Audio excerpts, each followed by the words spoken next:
7 p.m. And welcome.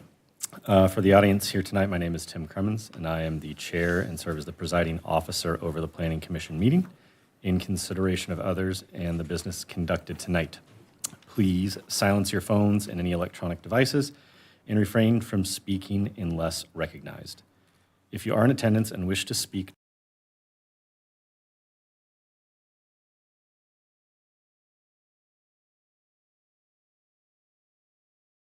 before the close of public comment and/or public hearing. Again, this is a public meeting for the community of Glendora. We appreciate and respect your participation here this evening. With that, we'll take a quick roll call, noting that Commissioner Koss is present, Commissioner Faber present, Commissioner Davis present, and Commissioner Jarvie present, as well as myself. Let's see. We will now move to the Pledge of Allegiance. Please stand and join me. I pledge allegiance to the flag of the United States of America and to the republic for which it stands, one nation, under God, indivisible, with liberty and justice for all. Does anyone wish to reorder or add to the agenda this evening? Okay, seeing as none, we'll move on. Did I skip reports? No? All right. Okay, we will now open public comment period and invite members of the public to address the legislative body. Speakers are limited to 3 minutes and speaking once on both on and off agenda items. If you're in attendance, please fill out a speaker card and submit it to the recording admin before the close of the public comment period. Once recognized, speakers should advance to the podium, state your name and the subject matter you wish to discuss. Do we have any public speaker cards tonight? I've received two public comments via email, but they are both for item number 2, as well as I have a public comment card, but it's also for item number 2. Okay, so we move on. Correct. We'll go ahead and close the public comment period. And I will now invite the commissioners to report. Commissioner Koss, nothing from me. Commissioner Faber, Commissioner Davis. I have nothing. Commissioner Jarb. Okay. All right. We will now invite Community Development Director Jeff Kugel and Assistant City Attorney Jessica Santiago to report as well. Yeah, nothing to report tonight. Nothing to report either. Thank you. Okay, we'll move to public hearings. A recommendation to the City Council on a tentative tract map and development plan review for a 3-story, 24-unit residential development at 363 West Route 66, project file number PLN 24-0051. The applicant, the Olson Company, and property owner Anthony Verlingo. And we will now declare the public hearing open and invite senior planner Yelena Siva to report. Thank you, Chair Cremens and the commissioners. The applicant is proposing a tentative tract map and development plan review for a property located at 363 West Route 66, located east of Route 66 and west of Vermont Avenue. Sorry, I meant Grand, east of Grand, on Route 66. The proposed project is a total of 24 units. 3 of the 24 units are to be available for purchase to moderate income qualified buyers. State law allows developers to ask for concessions, waivers, and incentives. For this project, these include reduced front and rear setbacks, a reduced garage sizes, and elimination of garage storage area.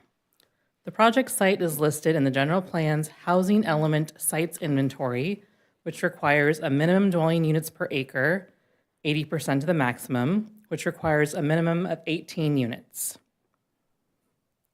This is an exhibit of the proposed site plan. Note that the driveway aisle on the plans and in this exhibit show, quote, not a fire lane, but that's incorrect. The conditions of approval listed in the resolution and the tentative tract map itself both note that this driveway aisle is a private driveway and a fire lane. The 24 units each provide 2-car garages, per unit and 3 guest parking spaces, so a total of 51 parking spaces on site. Per Assembly Bill 2097, the location of the proposed site being within half a mile of a major transit stop, in this case, the new metro station, prohibits a minimum requirement for parking spaces. Despite this, the project is still providing 51 project site spaces on site. There are common and private open space on site and community areas proposed in between the buildings. There is drought-tolerant landscaping proposed with canopy trees, ornamental shrubs, vines, native grasses, etc. These are rear and side elevations for the project.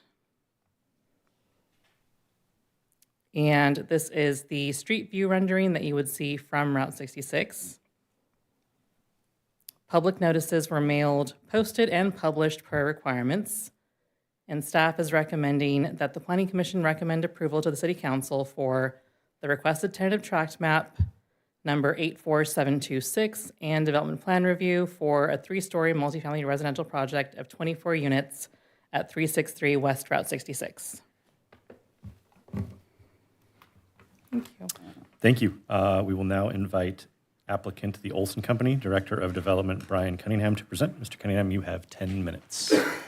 Great, thank you. Good evening. My name is Brian Cunningham, and I serve as the Director of Development for the Olson Company. Joining me to help answer any questions are members of our design team and our Executive Vice President of Community Development, John Reekston. I just want to start by thanking city staff for their dedication and hard work preparing this project for tonight's meeting. Their partnership has been instrumental in shaping this community, and it's designed with the consistency with the general plan and land use element for the Route 66 corridor specific plan. It provides much needed housing, including both affordable homes and for income qualified households and attainably priced market rate homes. The Olson Company is proud of our legacy of thoughtful design, homeowner satisfaction, and local collaboration. This commitment is reflected in our national recognition as the 2025 recipient of the Alliant Award for overall home purchase and ownership experience, a distinction we've earned 10 times. Alliant is an independent home buyer survey firm, similar to J.D. Power. Olson has been ranked #1 in home builder in the nation for customer service and overall purchase and ownership experience. Olson's long-term commitment is reflected in our unique champion program, where a dedicated Olson associate attends quarterly HOA meetings and ensures the community remains well-maintained for a long period of time. We've been working on designing and entitling this project for 18 months. In December of 2024, we vested our rights under California State Senate Bill 330 and have since refined our entitlement application 5 times. It includes feedback from city staff. In September of 2025, the project was deemed complete and public notice was circulated for tonight's Planning Commission meeting. California has adopted several key housing laws that guide and support this project. California State Density Bonus Law allows a moderate increase in density when affordable housing is included. The Housing Crisis Act streamlines approvals, clarifies how unit counts are calculated, and vests development rights. Lastly, the Housing Accountability Act requires cities to approve housing projects that meet local standards or face potential penalties. In July of 2024, we held an outreach meeting at Joy's Mobile Home Park, where about 10 to 15 residents attended. The goal was to inform the community about the proposal, log concerns, and answer any questions.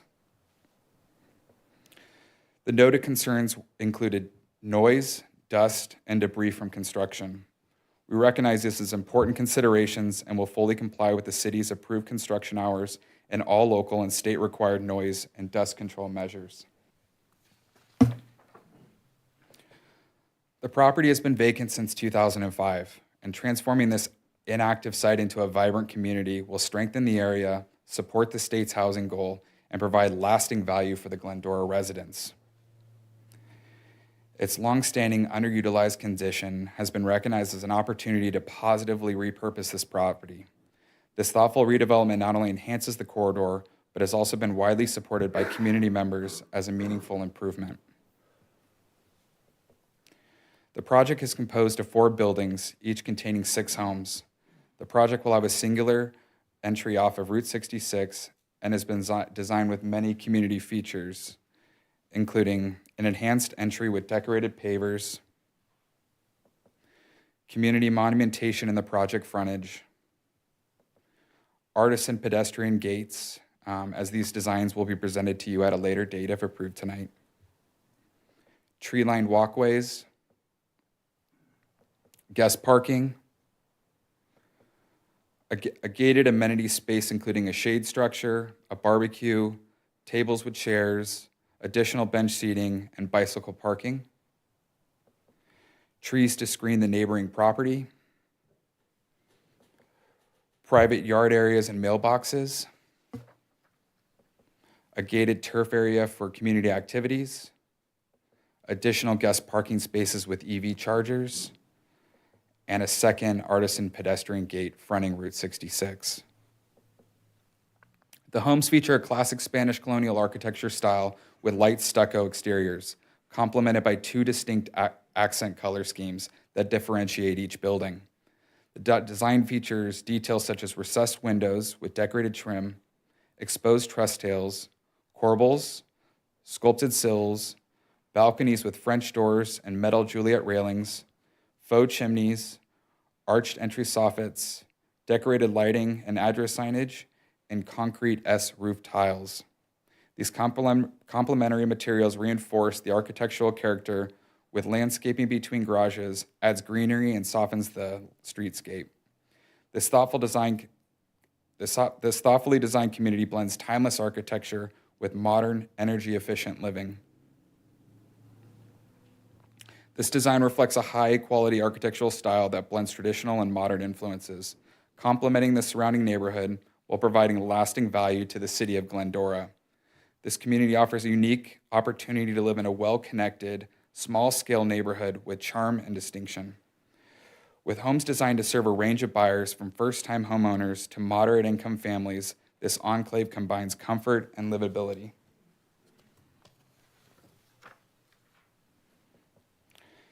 In summary, this proposed community will benefit Glendora residents by transforming a long vacant property into a vibrant neighborhood. The project aligns with the city's general plan and zoning, advances the city's RHNA housing goals, and provides both affordable and attainable market rate homes.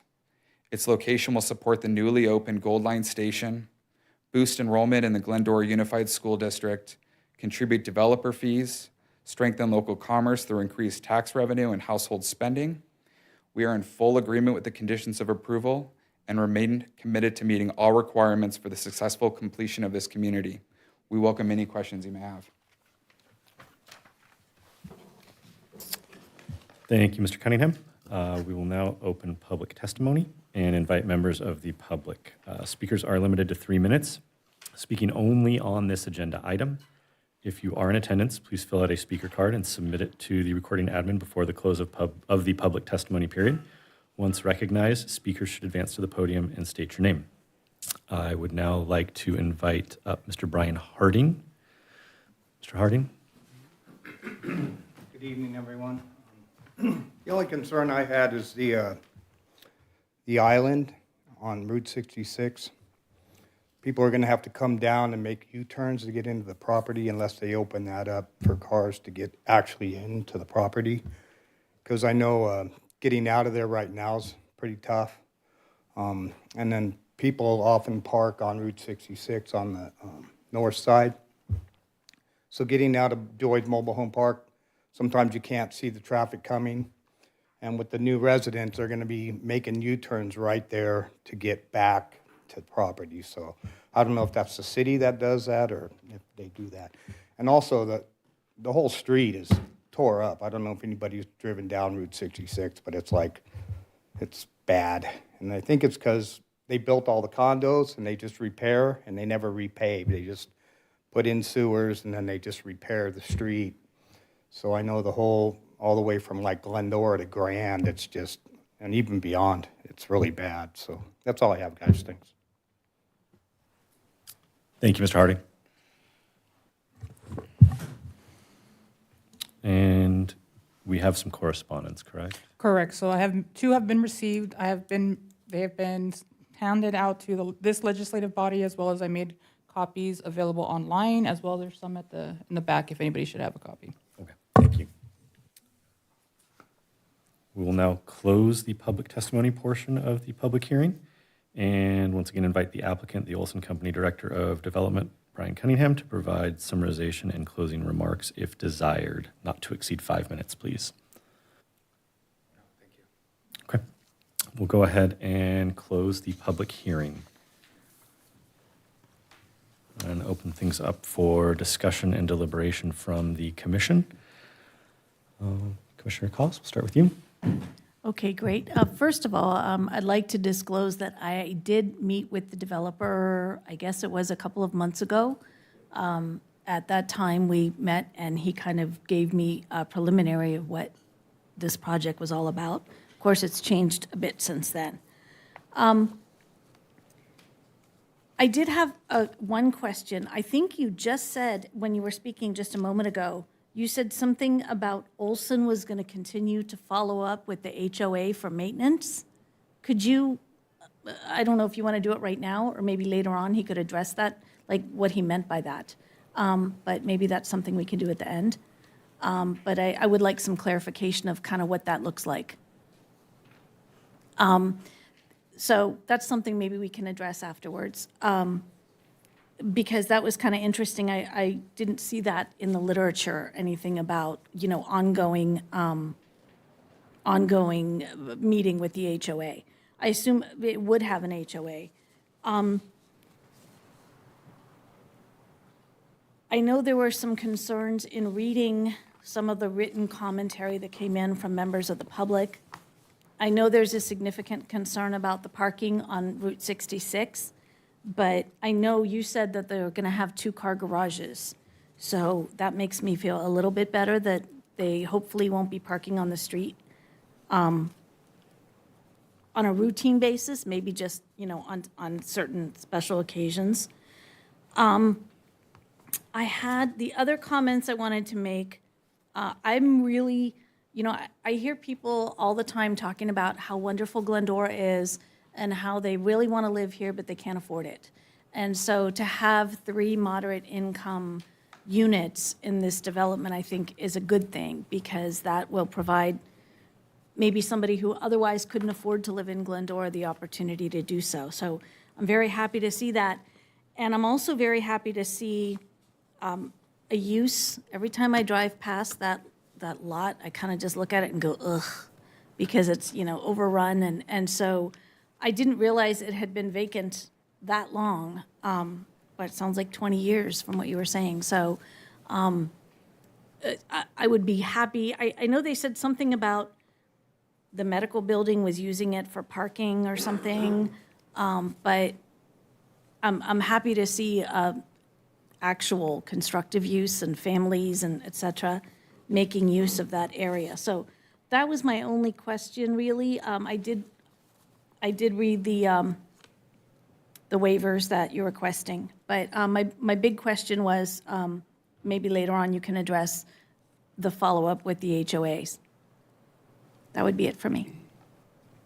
Commissioner Faber? Yeah, thank you.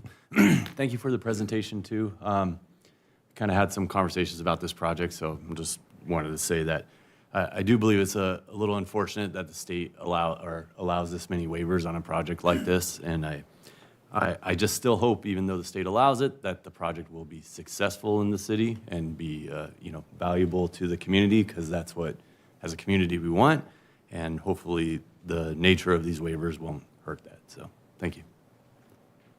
All right, we'll jump down to Commissioner Jarvie. So, we recently had a town hall, and someone had asked a question about the VFW Memorial Park. she got Sorry. Thank you. At a recent town hall, there was a question about this property and a VFW memorial plaque and flagpole. I know that it's not feasible to save that whole monument, but if we can have that preserved and given to the Glendora Historical Society, I think that would be a nice way to continue to honor the veterans. And so I'd like that plaque to be salvaged and donated.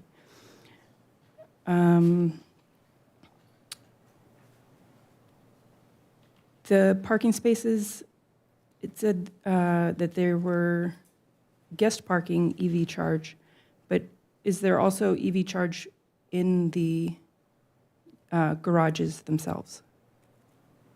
We won't be providing the physical chargers, but we will be putting an outlet in the garages for them to connect to. Okay. Level 1 or level 2? I'll get back to you on that. I believe it's stated in the conditions of approval.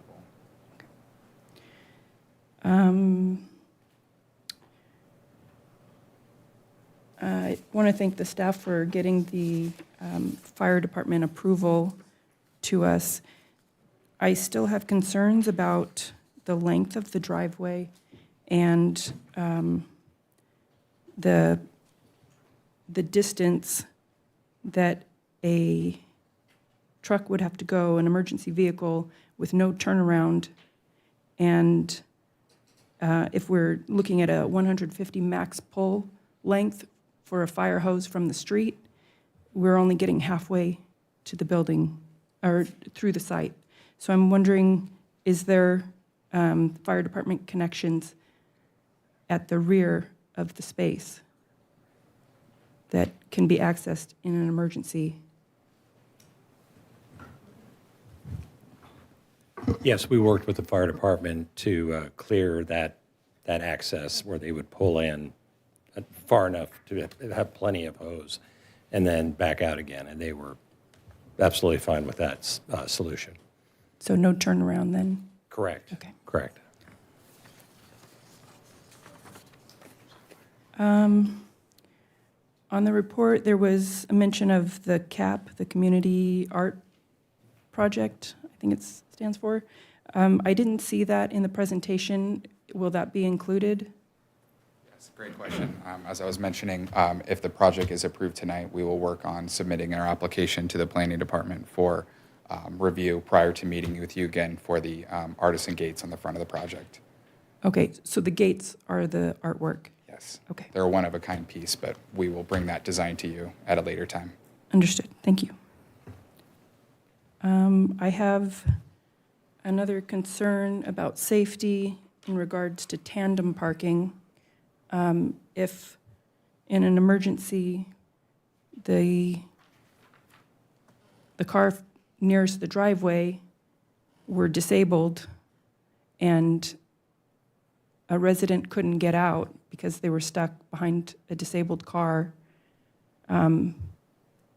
that's a concern. Also, with tandem, if you have to coordinate the moving of vehicles and a car is idling in the garage for too long, there's the risk of carbon monoxide buildup. So it's just a safety concern that I have.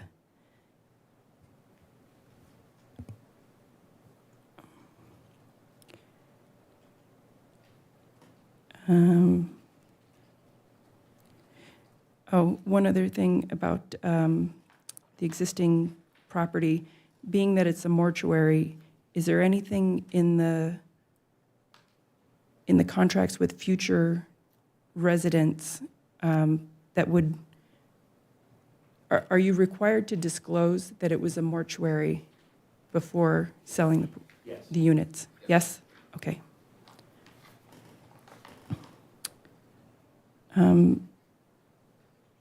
I understand that the setback, Glendora has a 15-foot setback in the front, and there is an encroachment of 2.5 feet, I believe. What is that for? Is that mechanical enclosures?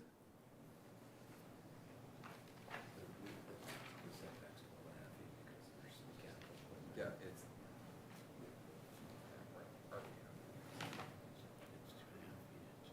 The electric closet, right? Yeah, if you want, we could pull up the site plan, but yeah, there's an electrical closet, and then there's also AC condensers in the frontage. Okay. Just to be clear, it's the AC condensers, the utility box shed, and a bay window. Okay. But the bay window's on the second level. Okay. So I understand that you're allowed to encroach on the setback, but the city really values that setback. And to be a good neighbor, it's disappointing to see that the encroachment is there. I would encourage you to find another place to put these items that aren't at the face of the street and encroaching into that setback.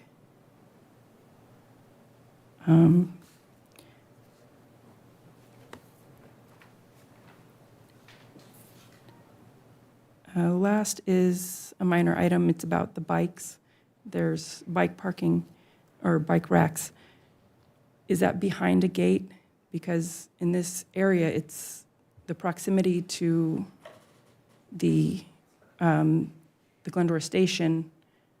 We're getting a lot more individuals that are unhoused, and bikes are swiped very easily. So I'm wondering, will these be behind gates? As currently proposed, they are not behind the gate. They're just right in front of the entry gate on the western amenity space. Can they be moved inside the gate? I'll have to work on our design team and see if that Okay. I can. That's all I have for now. Thank you.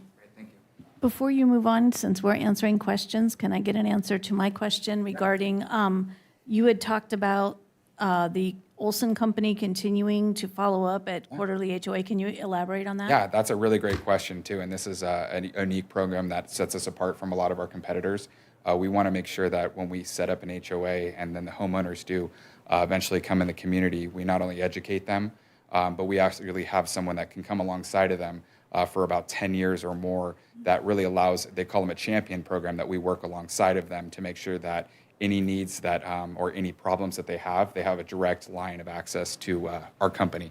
So it's a really great, distinct program that we actually do offer, and it's very widely well received from all of our homeowners. So it would be the common areas and everything would be under an HOA? Yes, this is a condo community, yeah, with Okay. HOA maintaining Okay. all of that. Okay, thank you. No, thank you, great question. Commissioner Davis? Thank you all for your presentations. I concur with Commissioner Faber. I don't know how many waivers are too many. At some point, where do you draw the line as to how many waivers a project needs to be conforming?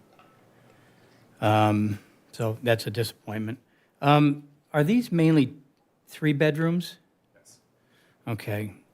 So 2 cars in the garage, this is all leading to parking. I guess it's more of a commentary on the AB 2097, but you put 2 cars in the garage, 3 guest parking spots. Any idea as to where the overflow would go on a holiday or any other busy weekend?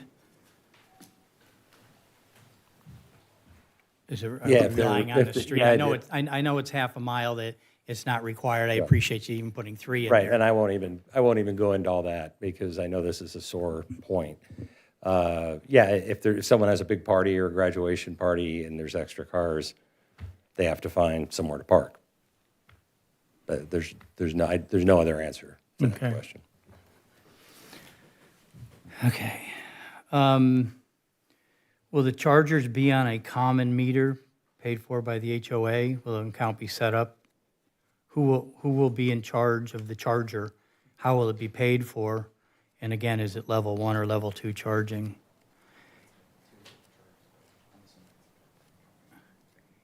And is there any priority for that charging station? Because charging stations are, I don't want to say far and few between, but they're a necessary commodity now, where people take the liberty of just parking in an EV charging spot when they're not charging. It's a fantastic question. Staff may know more than we do on this. Our assumption is that it's a third party, and you still have to pay to charge your vehicle, and that there's an intermediary that's a part of that. But I wouldn't bet my life on it, and staff may be aware of other ways of handling it, but I assume that's the way this would be handled, like any other charging station. Yeah, You'd 'cause I have mean, to have- you'd have to- they have fights over these You'd have to things. contract. I understood. But we'll try to get more information on that so we can provide that information to you within the next few days or so. Okay. I guess this is more of a question for staff, but Olson Company may know. So you're allowed 2 extra units because you rounded up from 13, whatever the percent was, you were able to round up. Does it go in reverse if it was less than 0.5, if it was something 0.4? Would it round down, or does it always round up if it passes the 0? It always rounds up. That's the way the law is written. So your base density or your base number rounds up. And then from that number, if let's say you're at 22 and you have a bonus of 1.2 and you're up to 23.2, then it rounds up again. It always rounds up under density bonus law. I guess this is another question for staff. Would these waivers be considered subjective or objective?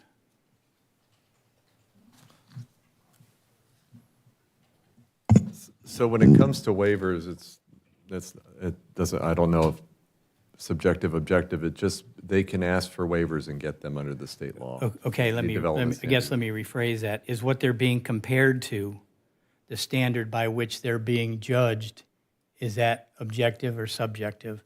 Well, they're waivers of objective standards. Is that what you're wondering? Like, for example, The setbacks. the setback is an objective standard. You know, the requirement for storage is an objective standard. The requirement for open space is an objective standard Okay. that they requested waivers for. And I get, my last question is more of a architectural detail. Can we pull up the last slide of the illustration of the front of the, right there? Above those, above the balconies, I know you've got, I'm not fond of that rolled over roof line right there. And I know you have those 3, I'm assuming they're just vents. Is there any way to put a little more detail in that peak? It just strikes my eye, unless this vent detail isn't as broad as it could be or will be.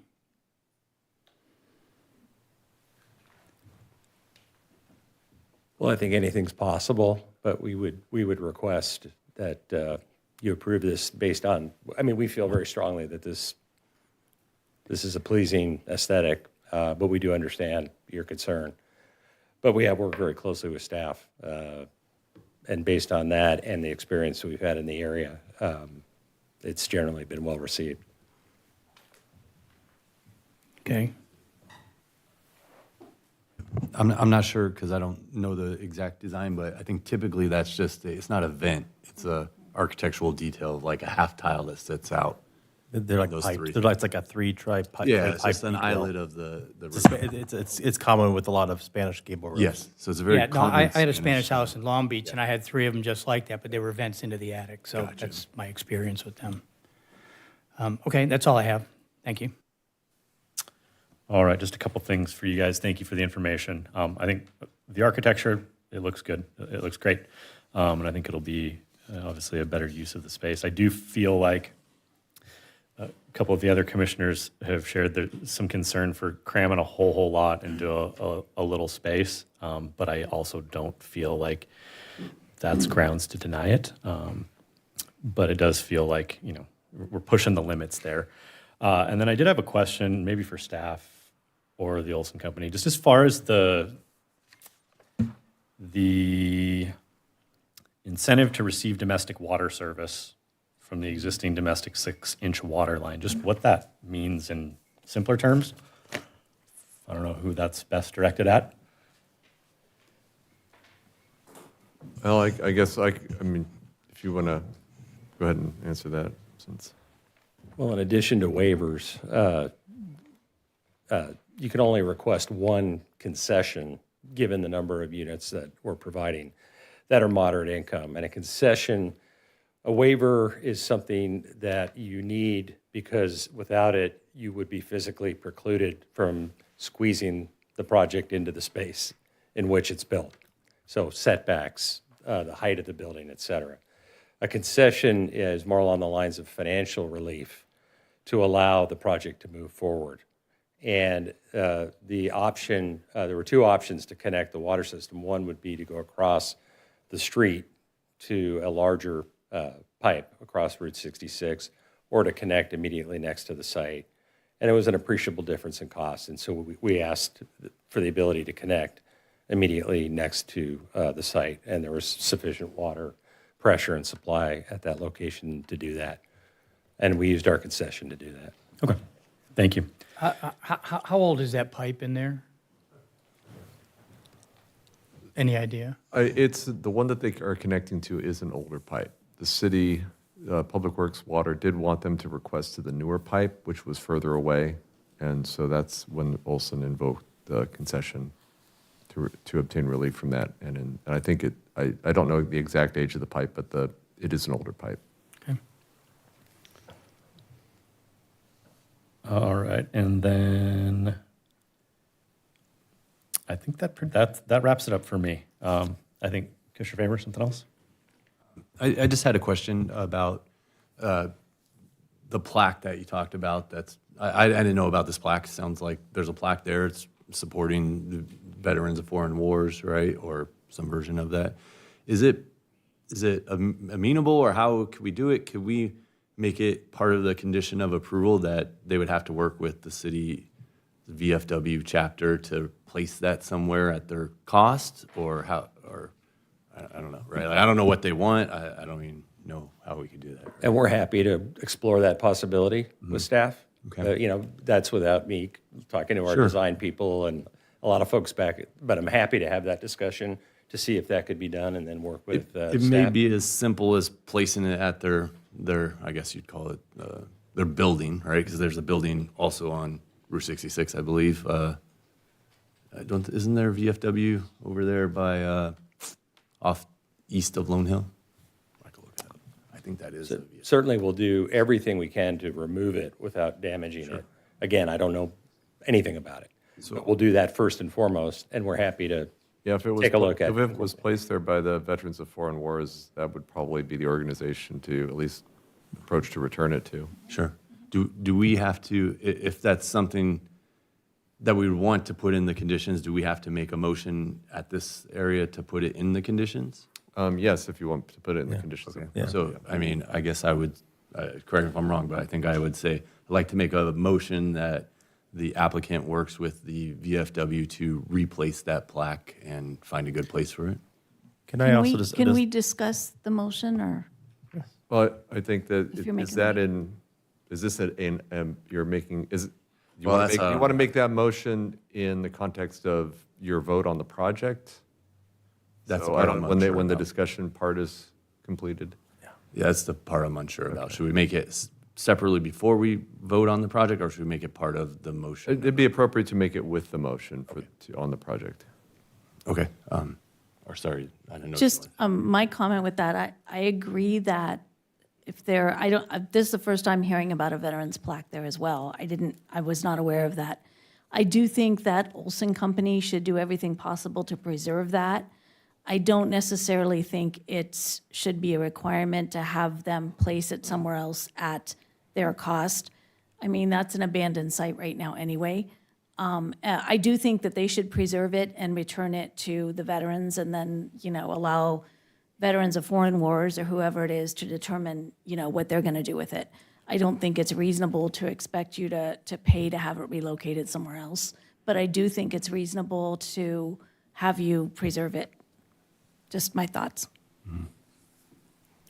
Yeah, I think just tying on to that, I hear you. I think, though, it's hard to accept those companies that are those organizations to be able to do it. So to me, it seems just as a applicant that they would. Yeah, I've seen take if it helps responsibility. to And maybe we put a dollar amount on it, right? Or, And if it so we helps don't want to be. to understand what we're talking about, I think it's like I've seen a picture of it, and it looks like it's about like a 9-inch by 9-inch or maybe foot by foot plaque at the base of the flagpole in the front. Yeah. And from what I remember, it has a date on there of like It's 1989. 1989. So it'd be kind of hard to place it somewhere else. It already has a date on it from a different era. Yeah, I imagine, at least from the street view, it looks like it's on a concrete podium. It's Yeah. in with 4 studs. It's really just pop it off, but, maybe they're placing it in their hall, right, and need some help getting it mounted, right? Like, I don't. Yeah, if it can be reasonably removed without, just a major construction effort to get it to not crack and that, we don't, I'm not prepared to commit to that because I don't know exactly what we're dealing with, but we will endeavor to salvage that plaque and make it available to the appropriate organization. Yeah, and that's a good point. It is made out of stone. Could it be damaged? And Yeah. It's not a bronze plaque not in a bronze. stone? It's a stone. I It's a can't see the stone. It's a picture. stone. Yeah, so Making the assumption it's a bronze plaque. No, it's in a that stone plaque. concrete. Is it bronze? That was stone. I thought I it thought it was was, stone. yeah, I thought it was inlaid into the stone. That's the way we install them. They're like bronze plaques Yeah. installed in those with 4 studs. And surprised it's still there since it's been vacant for 20 years that somebody actually hasn't stolen it. Honestly. true. Can I also note, just for the record, just if we were looking at the resolution, it was noted in the applicant's letter that they provided on October 3rd that we also should note for a correction to the record is that the draft resolution on page 4 and 5 incorrectly stated the base density is 21 dwelling units. The reference should be corrected to reflect the base density of 22 dwelling units. So moving forward, that change should also be added to the list. And you didn't happen to find, Mark, whether or not it's like a charge point charger that's occupied someone else or it's an HOA cost? In the building department's conditions, they do note it as a level 2 charger. Okay. And the building code requirements are not for all the units to have chargers. It's a percentage. It's depending on which kinds of things there are here. But like one's a 10% requirement of all units, and one's a 40% requirement based on these requirements. But I think one thing to note would be if they're going to be required to be putting them in a selective number of units, internal garages, I would assume that the power, the question is who's paying for it, would be those individuals of that garage, I would assume. I think there's one, though, in the public parking spot. So For that one to be correct. Yeah. Or is it 1 or 2 in the public? One. Single, but it's with 2 ports. Single with 2 ports, on the Oh, double it's got stall. 2 port, okay, to And- serve 2 parking spaces. And the people that live there can charge it themselves in their garage outlet. I mean, you can charge your car just on a regular outlet Sure. in your garage. That's how I charge mine. I guess- So, Yeah, but there are there's level 1, level 2 residential chargers. Guess but the- my point is that you would only need a few in the visitor parking because people who live there that might have electric cars could just charge it in their garage. We only have 2 visitor parking Right. anyway. So I guess the question is, if it is a charge point charger, right, it goes on their website, and then ultimately you get people that park there who aren't even visiting or part of it. They just park there, and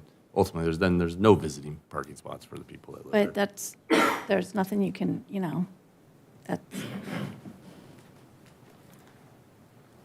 Well, then I guess I would make a motion to approve the project. I've got a question real quick, though. Is there a art fee that goes along with this project? As it was noted, they will be subject to the art requirement. They're currently exploring doing artistic gates that will if they do choose that option and not pay, they'll propose that art and it would probably likely come to your body for review separately. Okay, I was going to suggest that possibly if moving that monument becomes oppressive somehow financially, that some of the art monies be funneled into that to help alleviate some of the pain of doing that.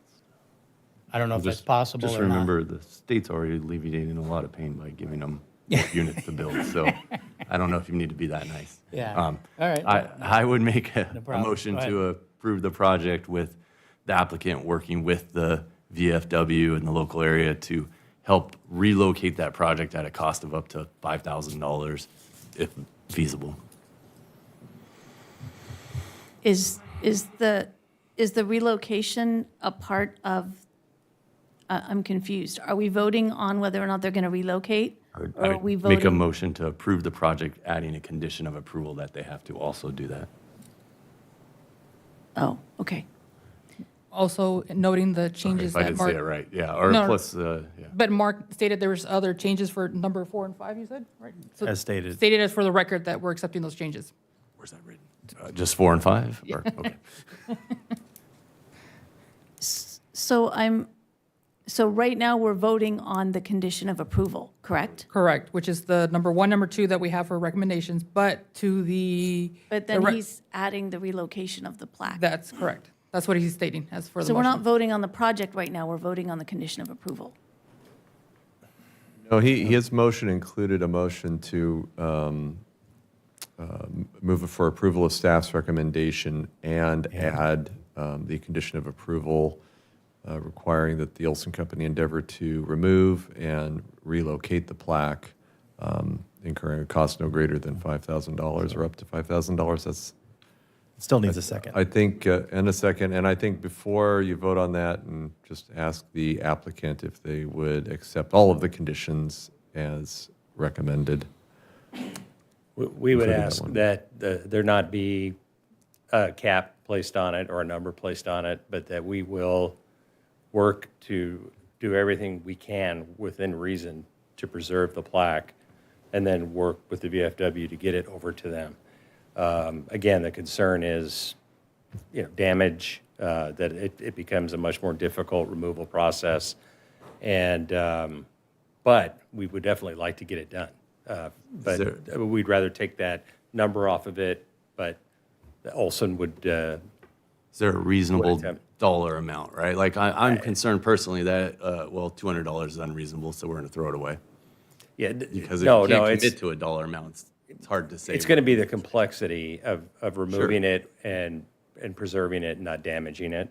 Which costs money, right? So Yeah, if it costs and I'm not- more and than I don't the know, number- I don't know what that's going to take. I don't know much, anything about it. Yeah.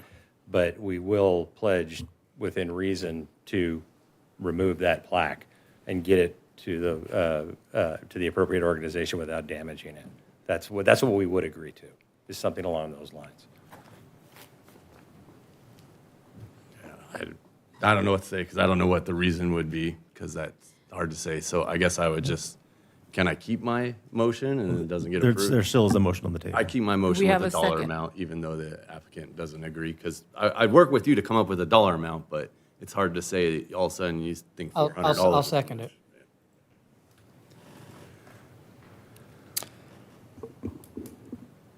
Right, so we have a motion made by Commissioner Faber, seconded by Commissioner Davis. We will now call for a vote.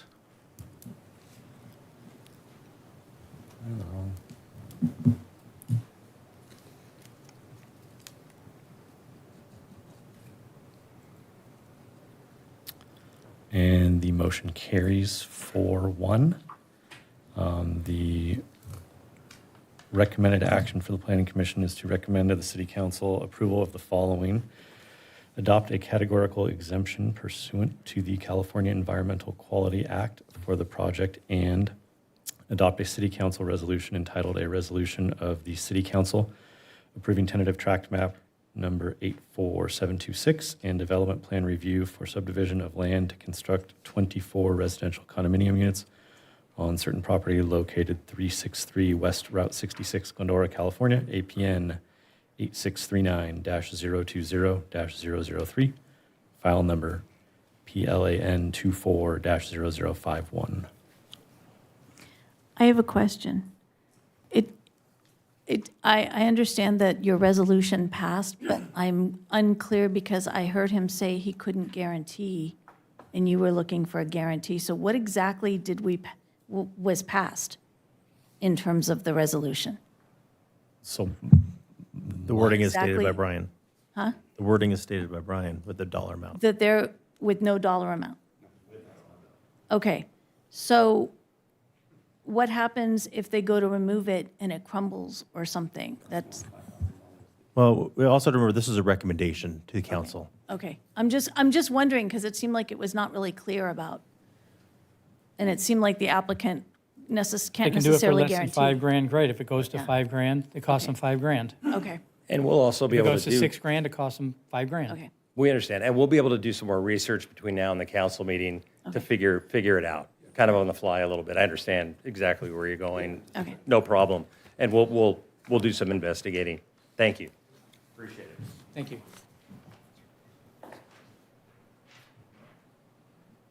All right, moving on to item 3, adoption of an ordinance amending Title 21, zoning of the Glendora Municipal Code to establish objective design standards and streamline existing regulations in alignment with the city's adopted housing element and state law.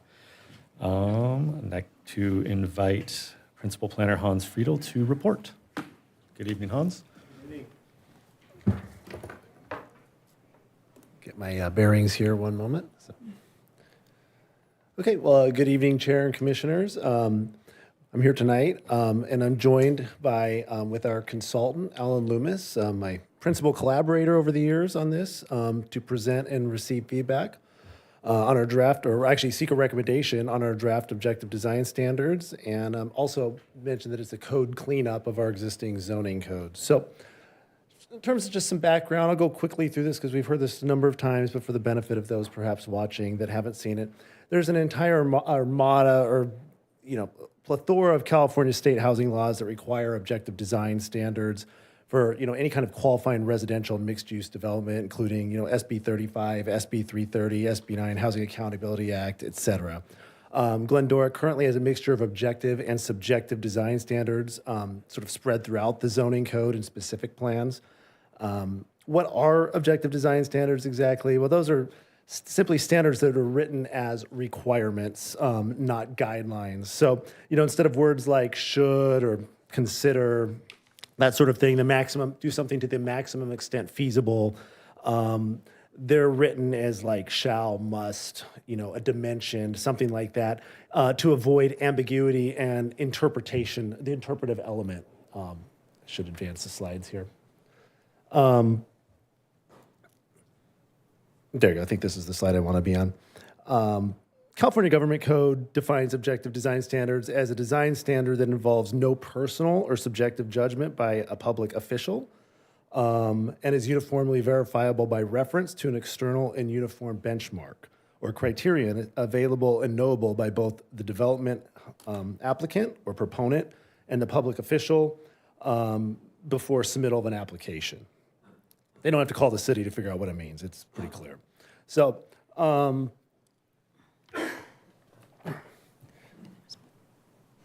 I mentioned what objective versus subjective is. This is the slide that kind of talks about why we're doing this now. This goes back to our current 6-cycle housing element. It was committed in Housing Element Program 16, Action Item 24, back in 2022.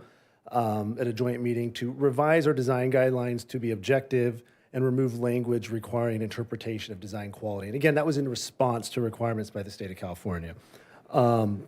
Furthermore, this effort's been picked up in our strategic plan. Goal 1 of the 2023 to 25 strategic plan was to implement strategic economic development.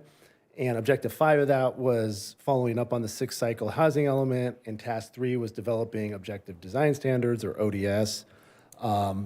In the current strategic plan that was adopted this summer, the 2025 to 27 strategic plan, goal 1 is called suburban living, and outcome 1 is increased targeted housing density and housing options at all income levels.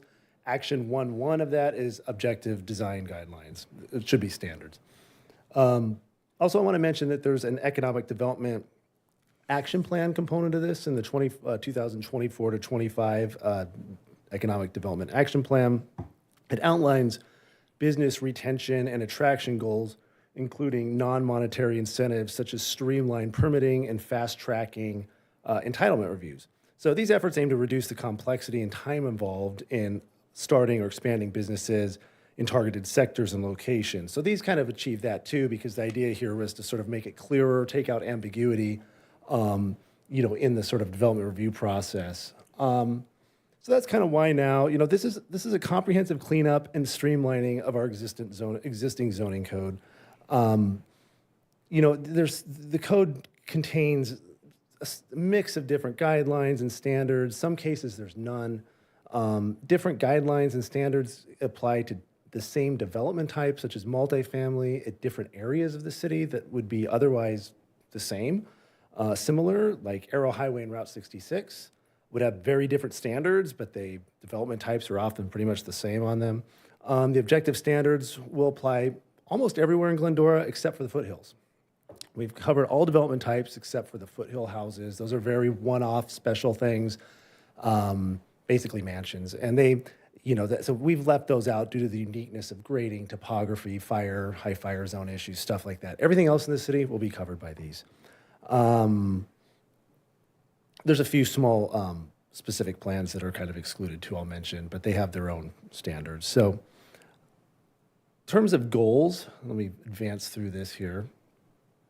This was really driven by a couple of goals, and that was one, to develop clear, simple, and easy to administer standards.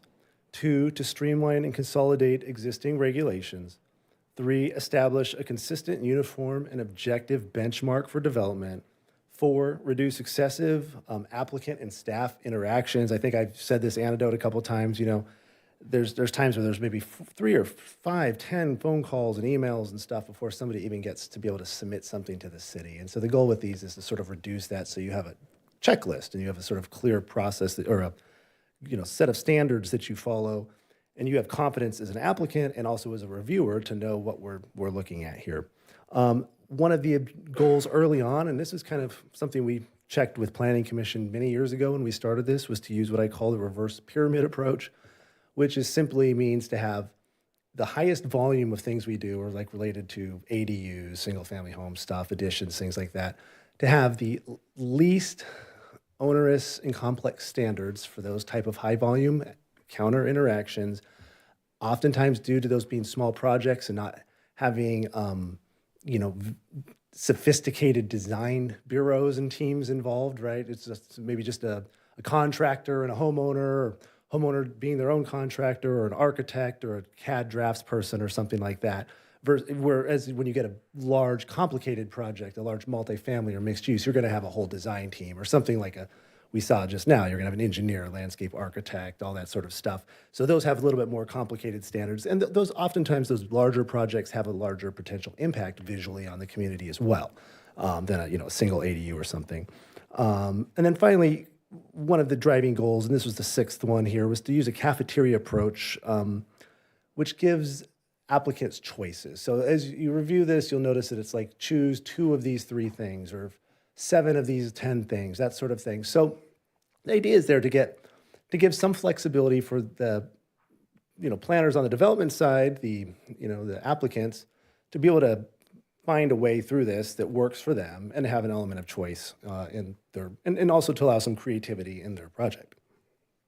So again, I've emphasized this many times when we've talked about these. We've used a robust, public, multifaceted, multi-year public engagement effort with this. Going back, just some highlights. We had a kickoff meeting at Planning Commission back in August 1st of 2023. During spring to summer of 2024, we had in-person and online surveys. They were all over the place. We were at Earth Day, websites, social media, counters. I dropped some off at apartments and stuff in town, and we got almost 600 responses to that survey, which is quite a good deal. It's actually very close to the number of responses that the city got on its citywide survey that the state of the city survey that they do. So we did very good, considering this was targeted at just sort of one sort of subject that not everybody's interested in. Summer, we did open houses, stakeholder interviews, Earth Days. Really important thing that we did this summer, it's July 22nd that we did this. We held, and this was really in response to some feedback we'd heard from some of our neighboring cities that had done this, that one in particular had gotten dinged for going through this entire process and then not really involving the development community that they're regulating in sort of reviewing the standards. Like, does this stuff work? Can you get something of such a dimension at Home Depot or whatever when you're building a project?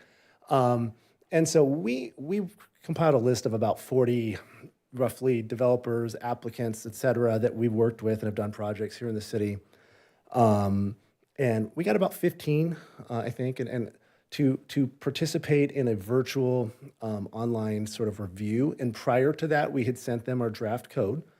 and then we had a meeting, and then we got some verbal feedback from them, and then some written comments later over about a span of a month. And one of them actually redlined the entire code. So, and I have this huge, and I think I mentioned this at the joint meeting we were at a couple of weeks ago, but I mean, I have the matrix of all this stuff. We did roughly 60% of the comments we received, we made changes in response to those, or some other change we made basically made the comment irrelevant.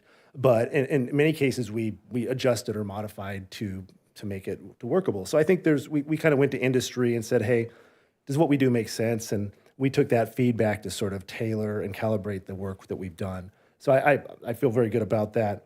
And finally, most recently, we had a big joint planning commission and city council. It was called a sort of, I want to say open house. It was a town hall is the word I'm using, not a meeting. There was roughly 80-ish people that I counted in the audience. I think a few of you were here that night. Some city council members were here.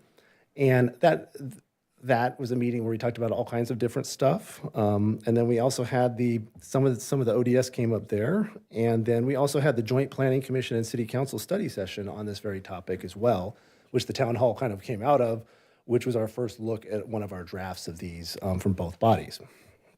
So talked again about the survey quite a bit, developer roundtable quite a bit. I mentioned that, the joint meeting. So I want to talk a little bit about something that came out of the joint city council and planning commission meeting that we had about this particular issue. And there were a couple of takeaways we took from that meeting. Some I think we addressed pretty well, and some that we realized needed a little more refinement than what you have tonight. And so what I will do here really quickly, if the chair indulges me, I'm going to approach, if it's okay, can I approach and I'm going to hand you, this is for later when we make the motion. And one's for you too, so I need an extra one. So, and I'll talk about what this is in just a second here.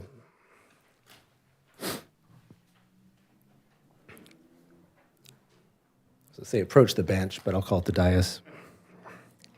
I spent a month on jury duty this year, so I'm still in courtroom. I was courtroom mode.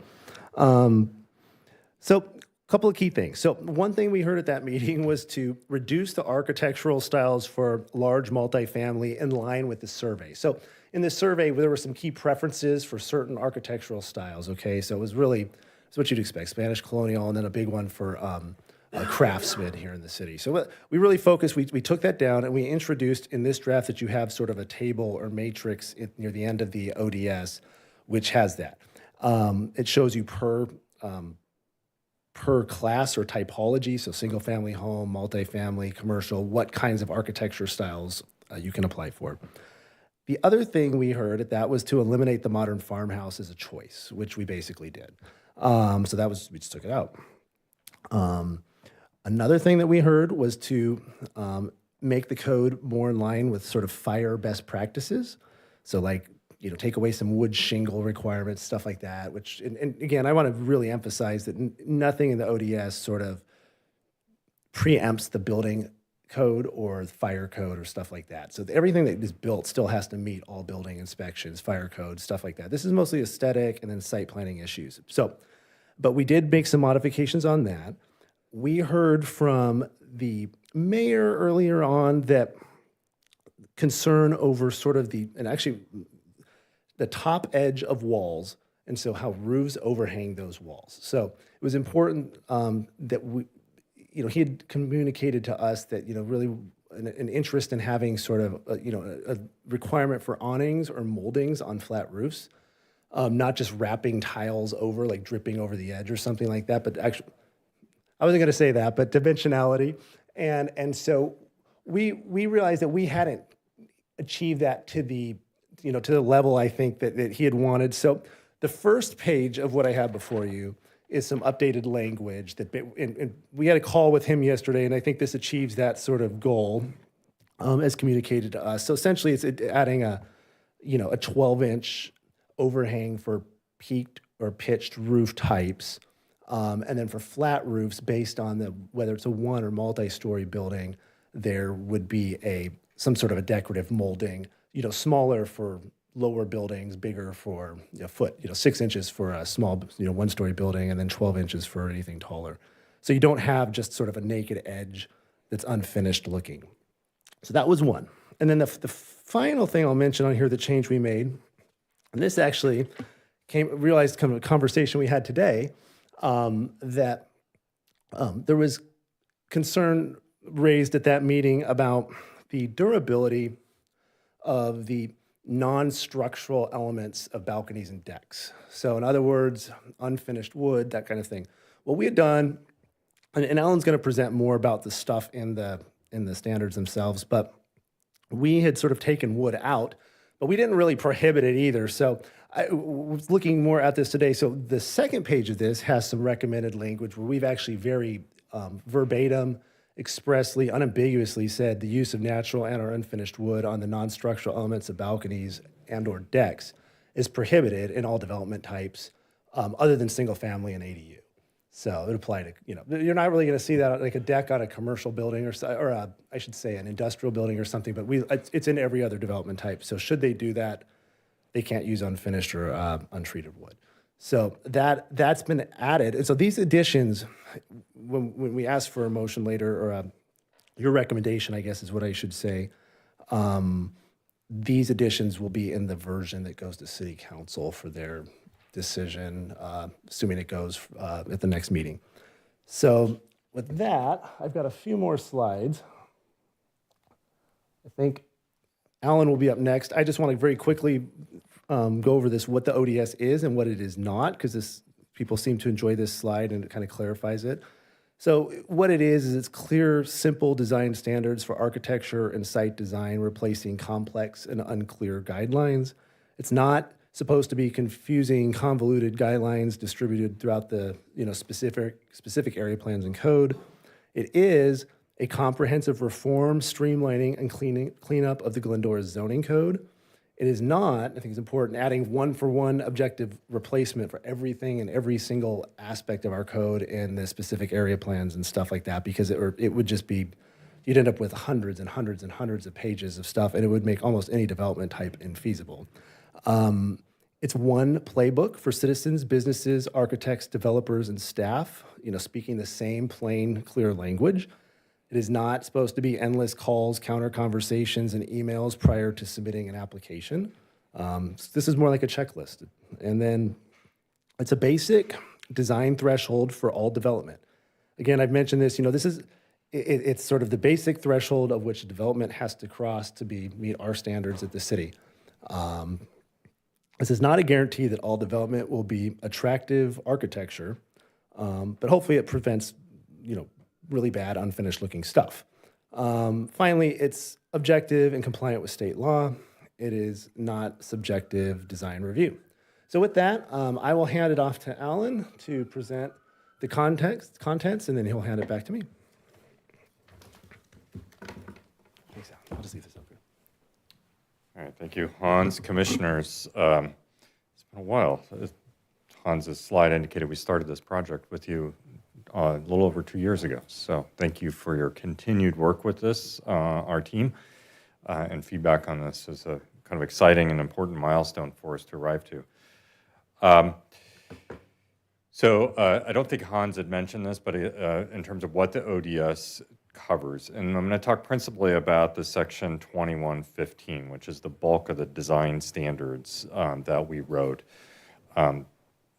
There was a good deal of kind of adjustment to the general regulations, which apply to kind of things such as fences, walls, utilities. There's a big edit to that particular section of the existing development code and the municipal code. That was a result of shuffling a lot of different pieces, but by and large, the bulk of our work was writing a new chapter 21.15, which is the Objective Design Standards chapter. So I'll cover that chapter in particular. That chapter does not override any of your existing development standards that you have elsewhere in the code for your multifamily commercial development. So if the code says the density is 30 units an acre, the Objective Design Standards does not change that. If the code currently says the setback, as you're bringing up, should be 5 feet or 8 feet, that standard still holds true with the addition of the objective development standards that we wrote. So we're not adjusting any of those kind of baseline standards. Another piece that's important to say is that we are also not changing any of the parking requirements that are built into the code today. It's important to say that because part of the general regulations section of the code that we are modifying as part of the ordinance includes the parking section. But if you look at that, we're not proposing any edits to the parking section other than the kind of things that are related to the design of parking lots and landscaping, et cetera. So the dimensions of parking stalls, how many parking stalls you're required to have, none of that is being changed as a result of the ODS work. It's really focused on design issues. So what does that mean? It's really about the second set of bullets there. It's about the site planning, orientation of buildings on a site, the circulation within that site, and principally, particularly when we get to multifamily, it's about the open space standards and the kinds of amenities that multifamily developments should be providing on site. So we spent a lot of time focused on that. A big portion of what the objective design standards covers is the kind of primary issue of kind of building mass, form, roof lines, et cetera, the kind of articulation of facades, how much in and out is required. That's a big focus of the objective design standards. And then we cover, to a lesser degree, materials and colors and kind of the joining of kind of materials, et cetera. And then there is a section dealing with architectural styles, which generated a decent amount of discussion this past August when we presented this at the joint meeting. We'll come to those styles momentarily. So that's kind of how we are structuring this. Covers all of the building types that are listed here, as Hans mentioned, everything except for the hillside developments. And each one of these is kind of repetitive. So if you open up a section on multifamily, you're going to find that it's going to have a section that deals with site planning, building design, materials, and colors. If you open up the section on commercial industrial, you're going to see the same chapters cover, or same sections cover those same topics. It is deliberately a little bit repetitive. If you read it like a novel, it's going to be very repetitive, but nobody reads codes like novels. You open up the section that's relevant to your particular development type, and that's the only section of the code you ever really look at. So the idea was every one of those sections would be similar in its structure, if not exactly the same. That allows some degree of continuity on the staff side. So if they open up, they open up the ODS, they know that if they look at a particular section number 6, it's balconies, no matter what development type they're looking at. So there's a kind of repetition about all this that's very deliberately by design to cover these. The other thing to say about this structure is that it's kind of with site planning, then building design, then materials and colors and architectural styles. It is to a certain extent the framework by which architects or developers at least tend to approach their buildings. They'll figure out how much footprint they can put on the site after they figure out how they can park it principally. Then they'll extrude that up into 3 dimensions, and then they'll put materials and colors. And all too often, then they'll slap architectural style on as if that's wallpaper. That's typically how developers, in my experience, tend to sort of approach things. So this organizes the kind of design standards according to kind of higher tier to lower tier kind of issues as a developer and their architects are working through their project. As Hans mentioned, we really tried to design as much of this as possible as a menu of options. So whenever we have a standard, we say, we'd like you to have roofline variation, but here, and you have to pick one of the following 5 different ways of achieving that roofline variation. So we're not one size fits all. It's really geared towards developing a degree of diversity, a degree of choice. It also would suggest that it really puts the onus on an applicant to say, I cannot achieve roofline variation. I cannot achieve any of these 5 options you've given me. Like, it really puts the onus on a developer to make that case. So there's always going to be, ideally, there should always be an option for a developer to sort of meet the standards. The other thing is that a lot of the standards slightly overlap. That's also by design to make it fairly, even though there's a lot going on here, there is a degree to which a developer is going to be able to achieve, they're going to meet one standard, and then it's also going to give them credit or the ability to meet standards in another part of the ODS. So an example here, primary entrances should achieve one of the two of the following out of that list of 5 items or 6 items there. But then in general, we have a standard related to building articulation where you must achieve at least 4 of the following. And you can see contrasting colors and porches overlap. So if I was to be a developer or architect who chose that pathway, I'm kind of getting credit in 2 different locations. That is by design, to make it, encourage certain kinds of things, design features, and to like kind of, again, make it simpler for applicants to get through what ultimately is a pretty complex collection of standards. So as mentioned, we cover the kind of basic building typologies that you see in the city. So the single family or detached family house is kind of one of the most common ones. These illustrations are illustrative of the standards. They're not substitutes for the standards. The standards are all tied to a particular code, so they can be cited at any given point and by planners, by applicants, and kind of discussed. But in the case of single family homes, what you see here is, by and large, the majority of the standards that someone would have to meet. So if I'm building a new single-family house, and you see what this calls out, in my experience, very few homeowners are not going to want to have these kinds of characteristics on their home. So the standards written for the single-family house typology is really, I think most homeowners are going to say, those are things I want on my house. I'm going to want to have a prominent front door with a porch or some other kind of feature. I'm going to be willing to live with this. It's important also to say that this, the way that the standards do not apply to kind of generic renovations, kind of like painting, window replacement, and kind of small additions. It's really designed to apply to new construction or the substantive remodel of buildings. So if you're just kind of doing a small addition onto your house, the standards won't kick in.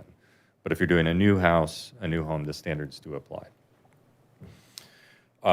Multifamily is actually broken up into 2 different typologies. There's small, which is 10 units or less. That aligns with another sort of entitlement threshold within the code. And then there's 11 units and more.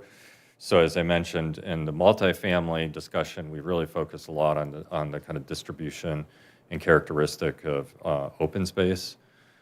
So obviously individual balconies and porches are encouraged, roof terraces are encouraged. But then when you get to kind of like the common open space, then there's a lot of choices there in terms of kind of aligning a package of amenities, small, minor, we call them major amenities and minor amenities, and how many you're required to produce or kind of provide on your project is dependent on how big your project is. So as the development scales up, more and more units, the more amenities you need to provide to the project. To the greatest extent possible, we try to quantify those amenities. So if you're providing a clubhouse, it has to have a certain minimum square footage. If you're providing a kind of picnic area, it needs to have a certain number of benches, et cetera. So all of that discussion at a staff level and with applicants should be very clear about what the expectations are.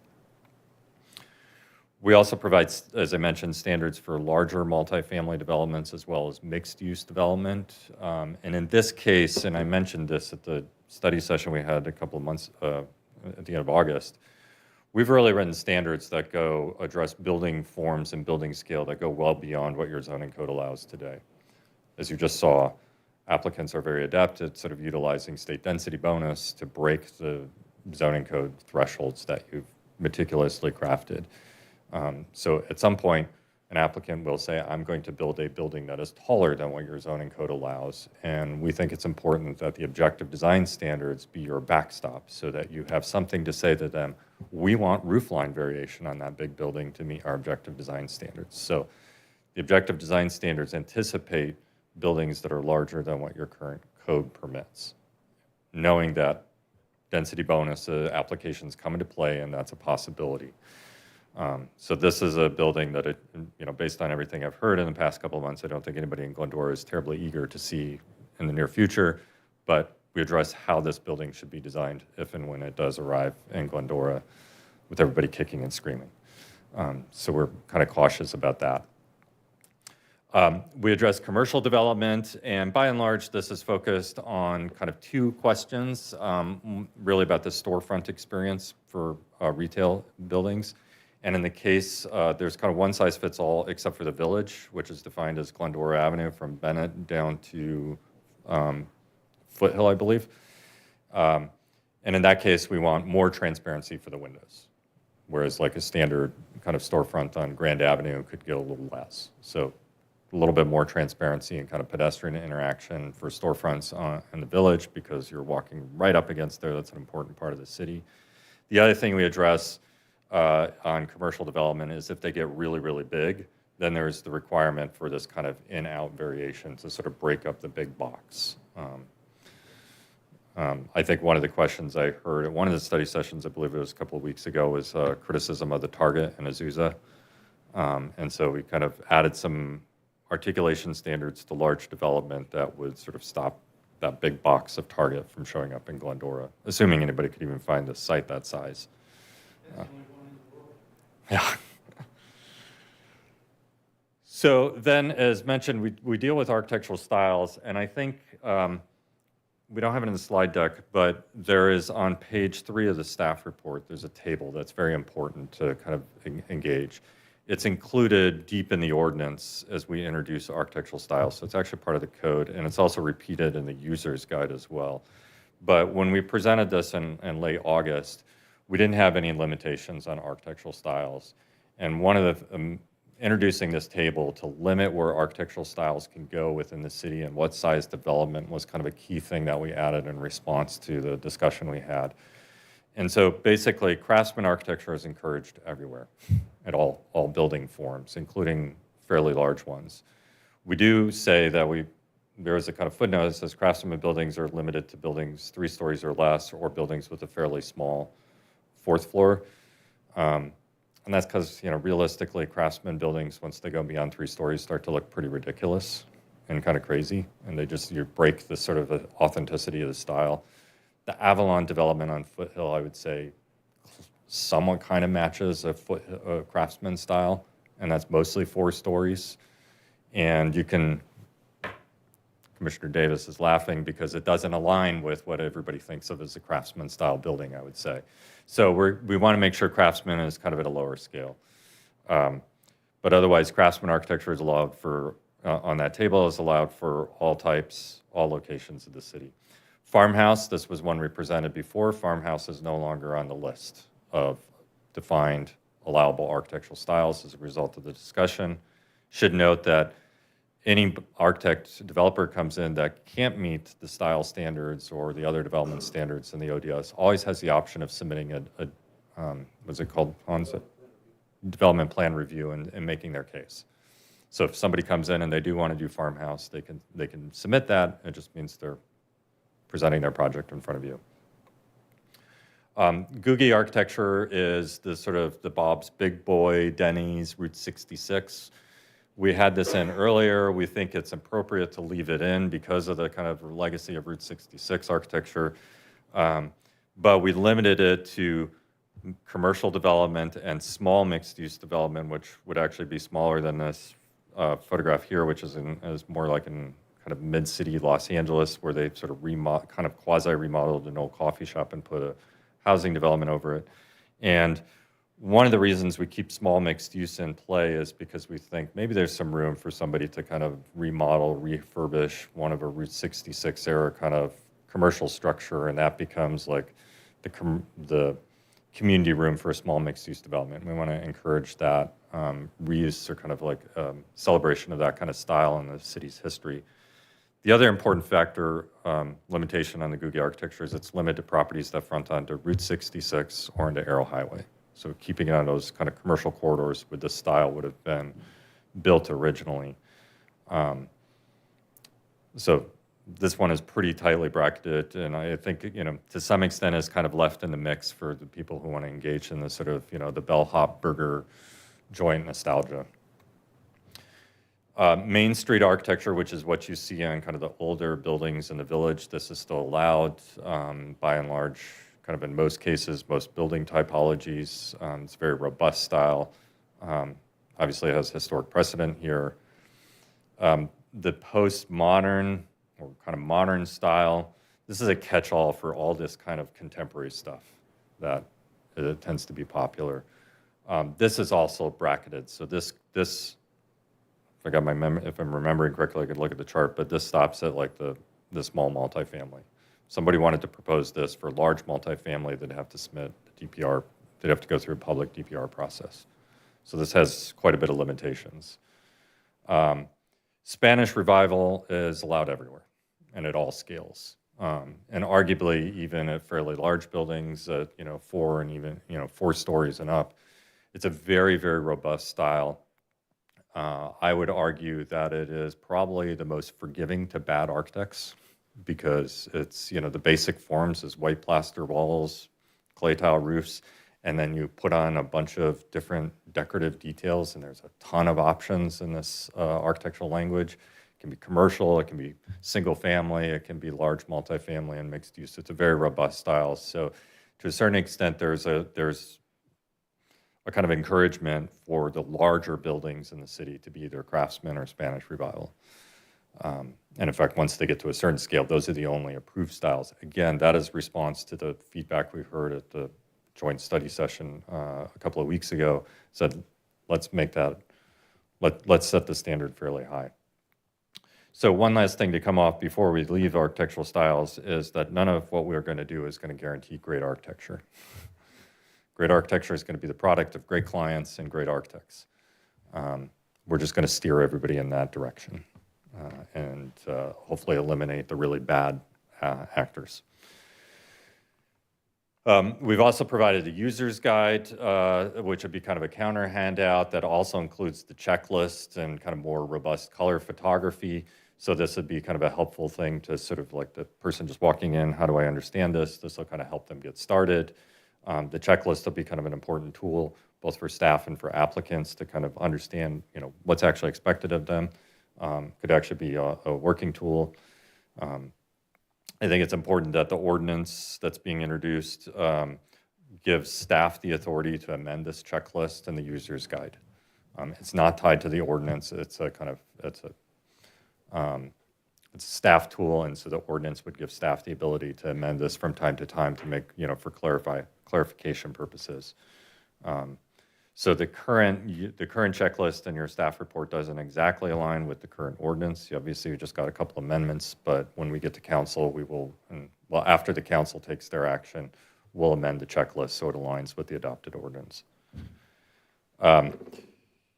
So as mentioned, all of this gets extraordinarily complex, which is why the draft ordinance is close to 300 pages, because we're taking pieces of the current municipal code, pieces of the Arrow Highway specific plan, pieces of the Route 66 corridor specific plan, and we are moving some of them and consolidating a bunch of that into Chapter 2103, the general regulations, and making some edits across different sections of there by pulling things from different locations. And then other stuff is moving over and being integrated and kind of rewritten to be the new Chapter 2115 of the Objective Design Standards. And so that's why the ordinance gets quite complicated, is because of all those different moving pieces. As it relates to the two specific plans, most of the design standards in those two specific plans is just being completely redacted, as you probably saw, because that all gets replaced, or the intention of that rather gets replaced in either the general regulations or the new 2115. So with that, thank you for your attention. I'll turn it back to Hans to kind of wrap us up.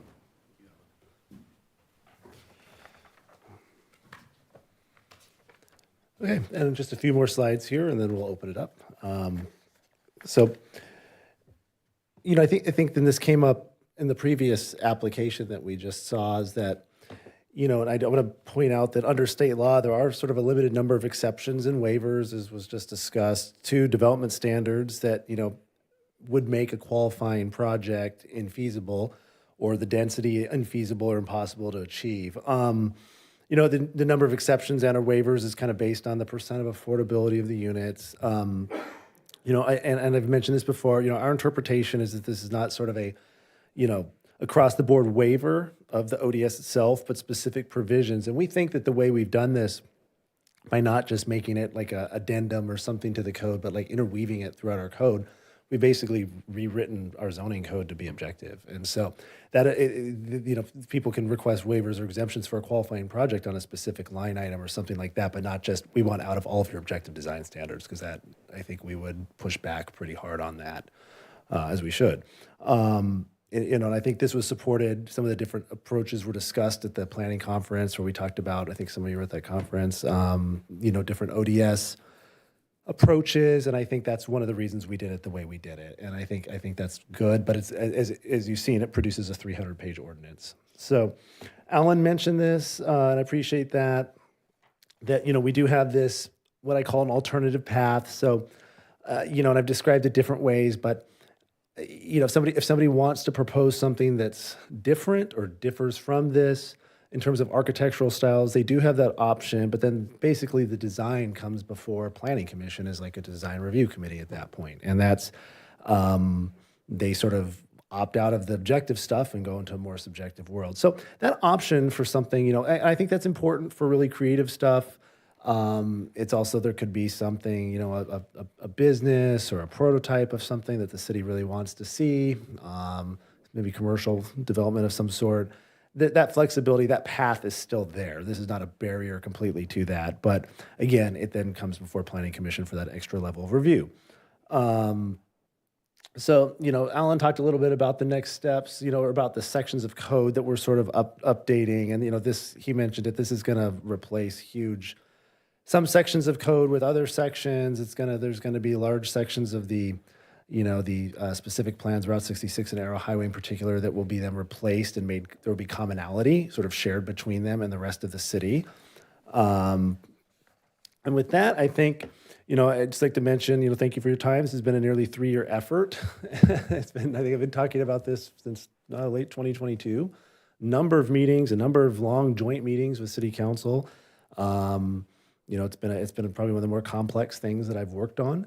I think Glendora, with the document that we have before you, or the ordinance, is novel in a number of ways, which is that it sort of expands to other development types in line with the city's economic development goals. Also meets, I think, state requirements.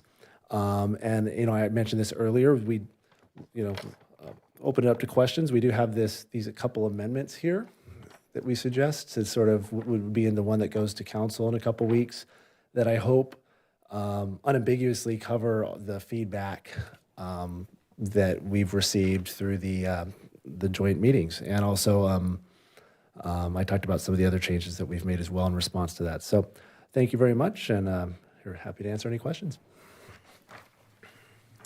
Thank you. We will now open public testimony and invite members of the public. Speakers are limited to 3 minutes, speaking only on this agenda item. If you are in attendance, please fill out a speaker card and submit it to the recording admin before the close of the public testimony period. Once recognized, speakers should advance to the podium and state your name. Do we have any? We haven't received none. Okay. We'll go ahead and close the public testimony portion of the public hearing and close the public hearing. Moving forward to discussion and deliberation from the commission. We'll start on the other side here with Commissioner Jarvie.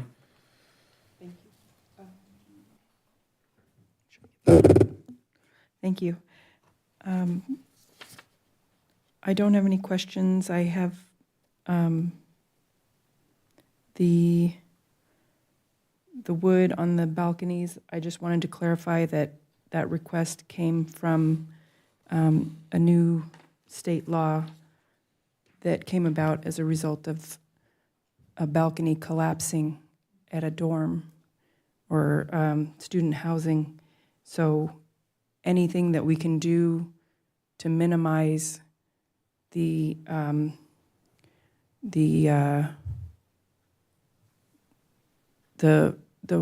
wood rot or whatever would cause structural instability is definitely what we would like to see in terms of safety. So I know that this would not be applicable to single-family homes, but anything that's multifamily homes, I would like to see this as a safety measure. Commissioner, just a question about it. Do you know, because I know you're an architect, do you know if that is going to be part of the 2025 building code update, that law that you mentioned about the materials that those balconies are made out of? Just for the record, I'm not a licensed architect. Oh, okay. I don't know that it'll be part of the building code, but it is state law. Okay. That, not in terms of the material, but let me back up. The state law has to do with inspection.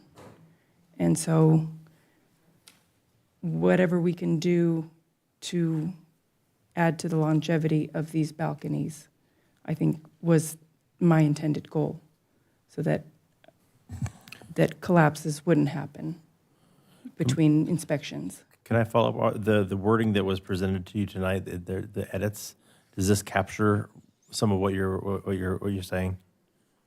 Or what you wanted to say? This is talking about non-structural, Right. I This is think, railings and pillars. Edges of, yeah, I mean, we could, But we have to be careful. We're not doing a building code. Structural is building. This is, so we're not, we have to have a separation from that, so. if we took wood out completely as an option for the structural stuff, then you'd basically force them into like a steel construct, maybe a different class of construction, which could be interesting for like a 10 unit or less, which where wood is, actually, they allow pressurized wood product now for even like 5-story buildings and stuff, which used to not be a thing, so. Isn't that more of the building code type? It is, yeah. So we've basically tried to discourage wood by taking it, the durable materials, and it's sort of stuff that you see is not supposed to be wood, so it's kind of pushing them to not use wood, at least unfinished on, that kind of thing. okay. So my understanding is that the primary structures can be wood, but I'm talking about like the decking and the railing. If we can minimize entry points for water and wood rot, that would be an acceptable measure towards safety against balcony collapse in between inspections. So would you recommend us to write this differently? Or Yeah, that's where if you could help us. We're not sure. Isn't that kind of Understanding what the you're difference between already like adopted building code and fire codes and all that versus an ODS related item. So just trying to help us can make that connection on what the wording might be would be helpful. Okay.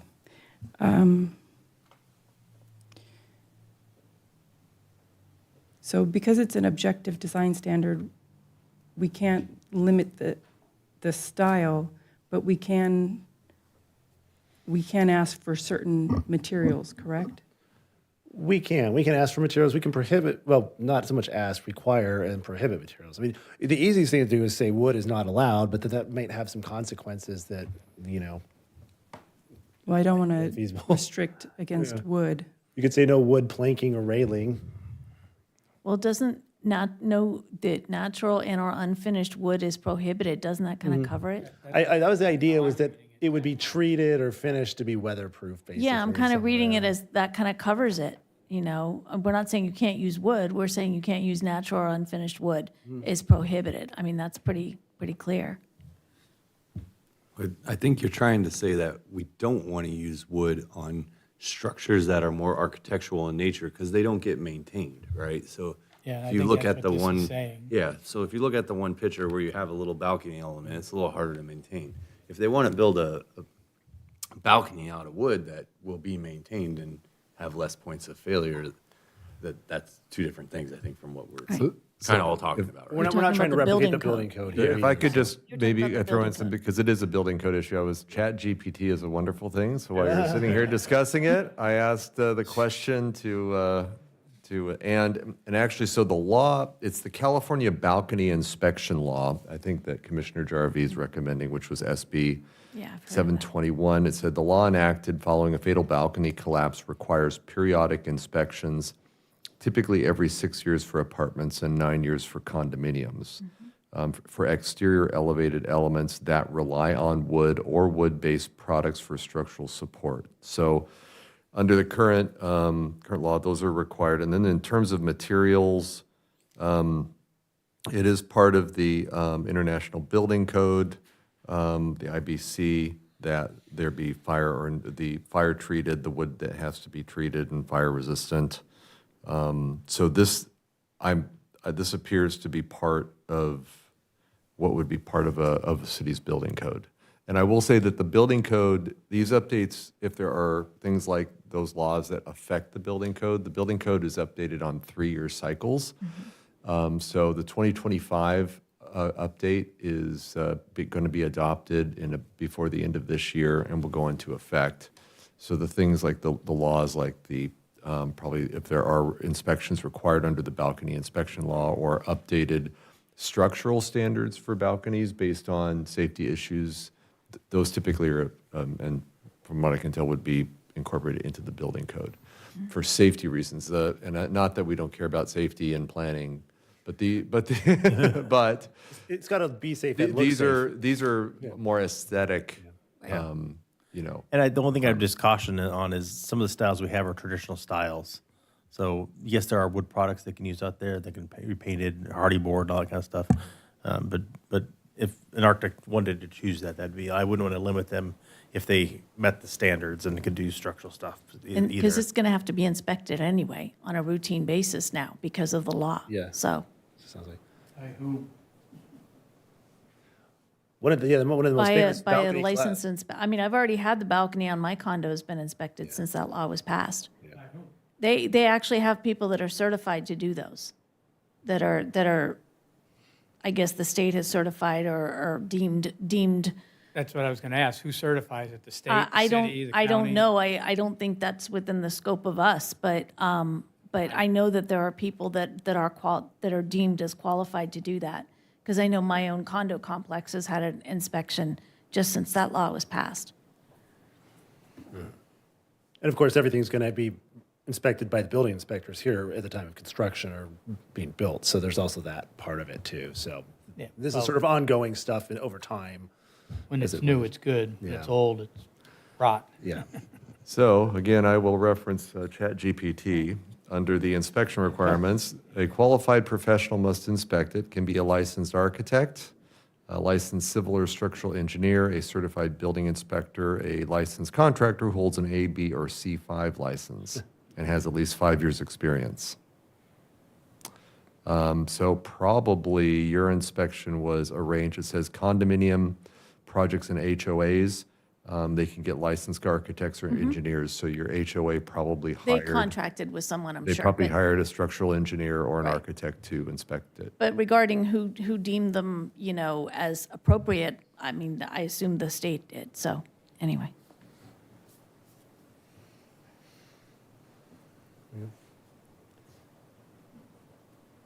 So I guess I'm satisfied with the language and will defer to the building code since that covers it.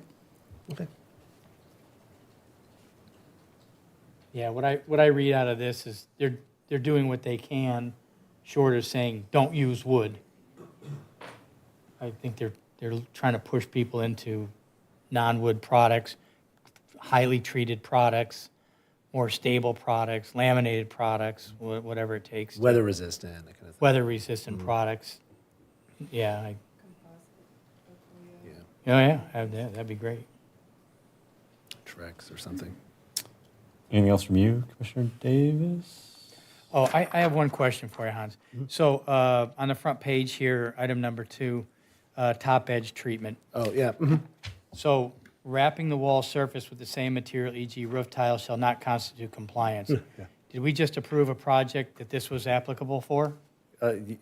Yeah, I mean, looking at the pictures, it looks like some of the walls had some sort of overhang. I didn't review this. It looks like maybe the tiles just came over. This was something specifically that the mayor communicated with us, so that's why that's in there. So, yeah, we want some sort of dimensionality, a difference in material, and not just having the tile or the roof. If shingles would look really awful, but just bent over the edge of the roof, something like that. So it has to be something different to distinguish it. Right, but so, Can I have you talking to the mic? They're telling me in the back they can't hear you. oh, sorry. Yeah, so basically, this addressed, if this project came to us after this is enacted, it would not comply. That part of it we would have to be changed unless they got a waiver to it or something. I mean, that would be a Okay. small item, I think, to get a Yeah, waiver. yeah. to No, the I concession just on wanted it. to be sure what we Yeah. voted on, that this post-cludes it, that preceded this here. And hey, thanks for all your work, you guys who This is yeoman's work here. It's a lot of work. Yeah, and I don't have any questions, but thank you. I know this is quite a colossal task that you're about to drag across the finish line, so thank you very much. Commissioner Faber? Yeah, thank you very much for sticking with it too, right? And all the hard work. You guys have done a great job. I guess I just want to talk about, because I just want to understand it too. I think I understand it. Can we go to slide 23? Let's see. And as you get there, I'm not sure which one. I don't It's see the the Craftsman numbers. one. It's Okay, the okay. Craftsman one. I don't see the numbers, so you have to tell me when I hit it. Yeah. I think what you're saying This in one? this, yeah. I think what you're saying, right, is that non-structural element around that bay window would be not wood, where the patio on the first floor could be wood. Yeah, I don't know. You Is can, that kind of what you're saying? I'm guessing that's the not. weatherman thing here. That would all be wood, or that would not be wood, right? Because that's not structural. May or may not be. Okay, and then same thing on the first floor where it's maybe a structural element could all be wood and none. So, okay, I just wanted to clarify. Oh, great job. It looks good. Thank you. And down to you, Commissioner Koss? This, I know, has been a massive project. I know just being on planning for a few, how many times we've looked at this. I remember standing out in the rain at Earth Day. Remember when it was raining and we were out there? Yeah. So I was out there with CERT. You were out there with, getting community feedback on this. So I know this has been just a really huge journey, and I just commend you. I think this is something that Glendora can be really proud of, that we have these now, and it was submitted with it was done with community input. It wasn't just us. It wasn't just city council. It was community input, and I think it's definitely something to be very proud of. Congratulations on finishing it. Thank you. Okay, and with that, I will request a motion. I'll make a motion to approve. I'll second. Motion was made by Commissioner Koss and seconded by Commissioner Davis. We'll call for a vote.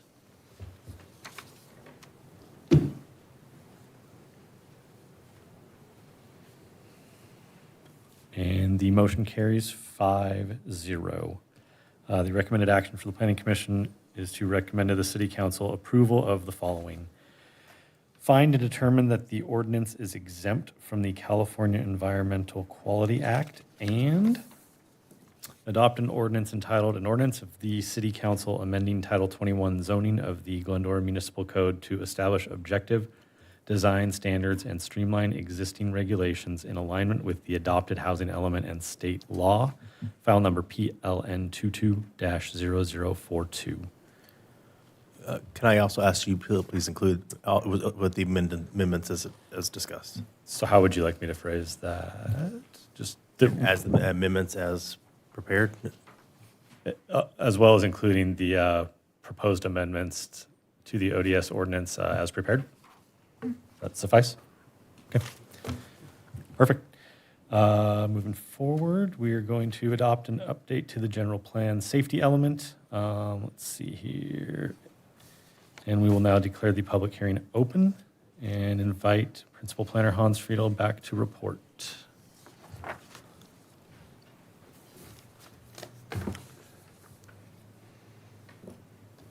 All right, well, good evening once again, Chair and Commissioners. Switching gears into a different subject here. So I'm here tonight to, again, request approval of an update to our general plan safety element.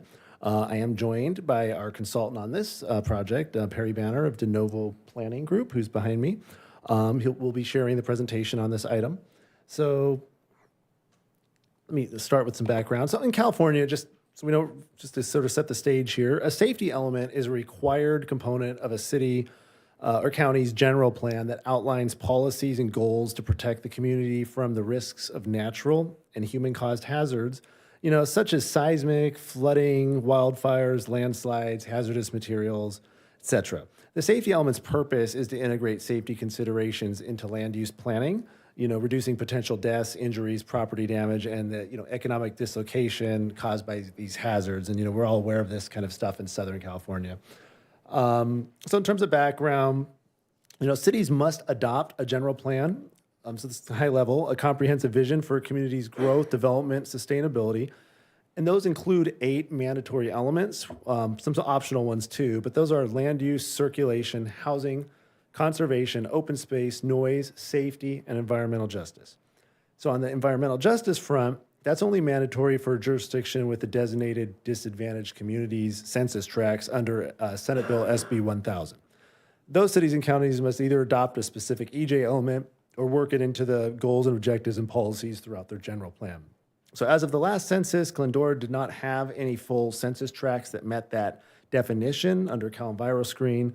So instead, we prepared an environmental justice existing conditions report, which you may recall, which was received and filed by the Planning Commission back in March of 2024, so about a year and a half ago, not actually exactly.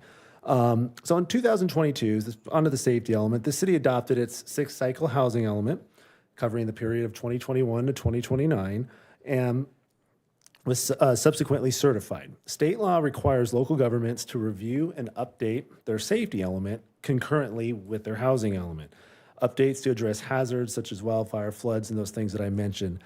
This ensures hazard planning is sort of integrated with long-term community development and housing under Government Code 65302. So kind of the key takeaways, housing and safety are both elements of Glendora's general plan, and each of the housing element updates triggers an update to the safety element. So Glendora's safety element was last updated in 2015 with the previous cycle. This update has been more of a refresh to bring the document into compliance with changes in state law. More about that with our consultant here. Several state mandates guide the safety element content. So there's SB 1241, which requires jurisdictions in state responsibility areas and very high fire hazard severity zones, which we have, to address wildfire. The city's safety element was analyzed using the CAL FIRE Safety Element Assessment and reviewed by CAL FIRE and the Board of Forestry. SB 379 and SB 1035 require assessing climate change vulnerability and adopting adaptation or resilience goals, policies, and implementation measures. AB 747 requires identifying evacuation routes, which is in here, and evaluating their capacity, safety, and viability under a range of emergency scenarios. And finally, SB 99 requires identifying residential developments in hazard areas that lack at least 2 emergency evacuation routes. So key takeaways was the safety element update was prepared to comply with these state laws and changes in those laws. So some high-level overviews of some things that have changed and some that have stayed the same. This one maintains generally the existing goals, policies, and actions with some targeted modifications. It adds information and references to related city and county plans and programs, including the city's local hazard mitigation plan, as updated. It adds new policies and actions related to fire hazards, includes an analysis of emergency evacuation routes for residential areas in high hazard zones, again, as I mentioned with SB 99.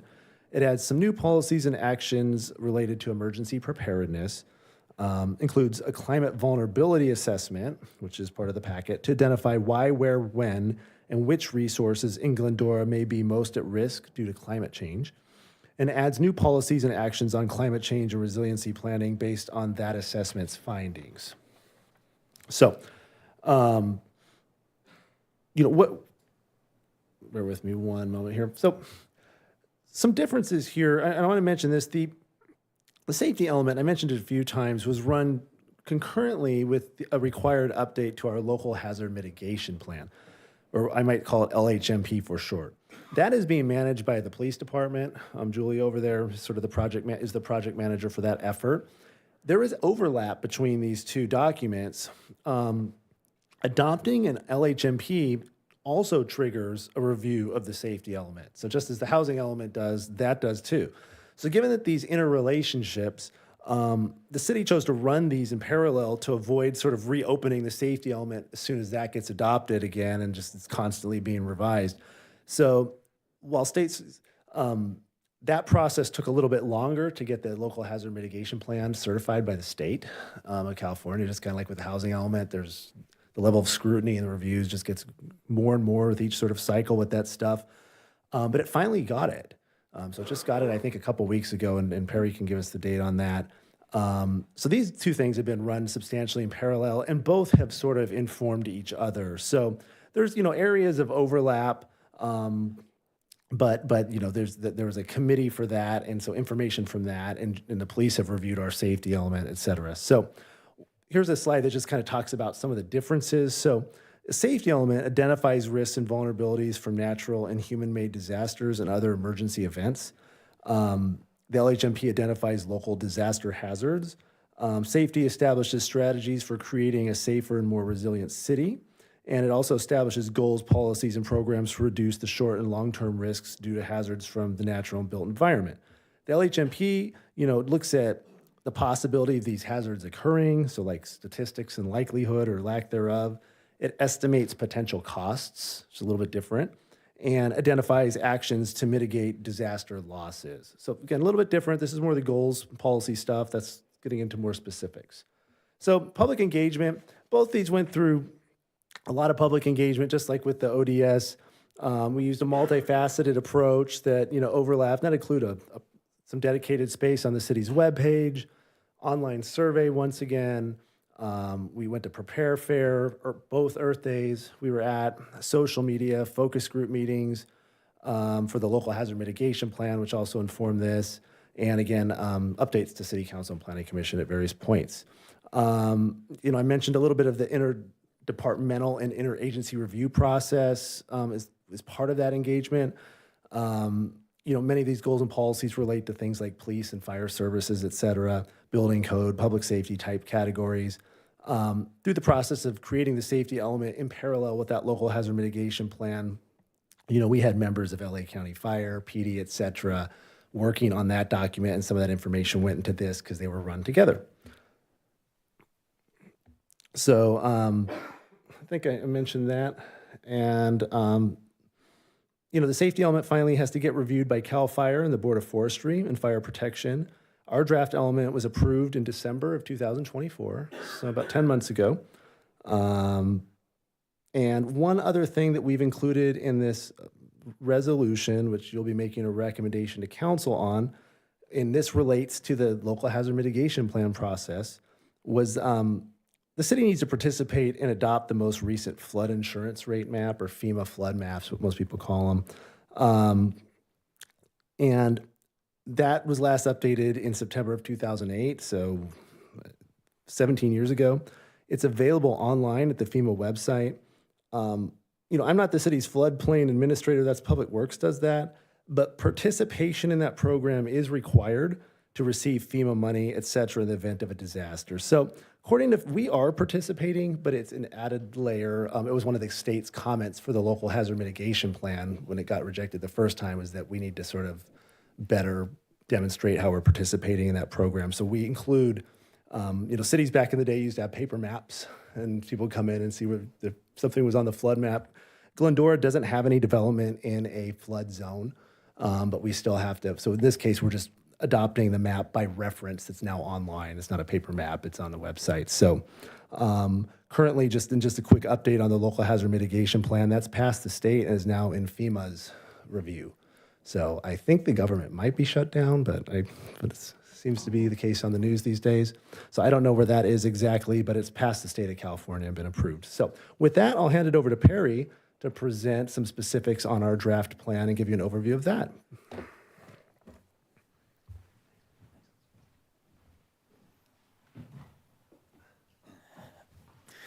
Mr. Chair, members of the Planning Commission, good evening. It's a pleasure to be with you tonight.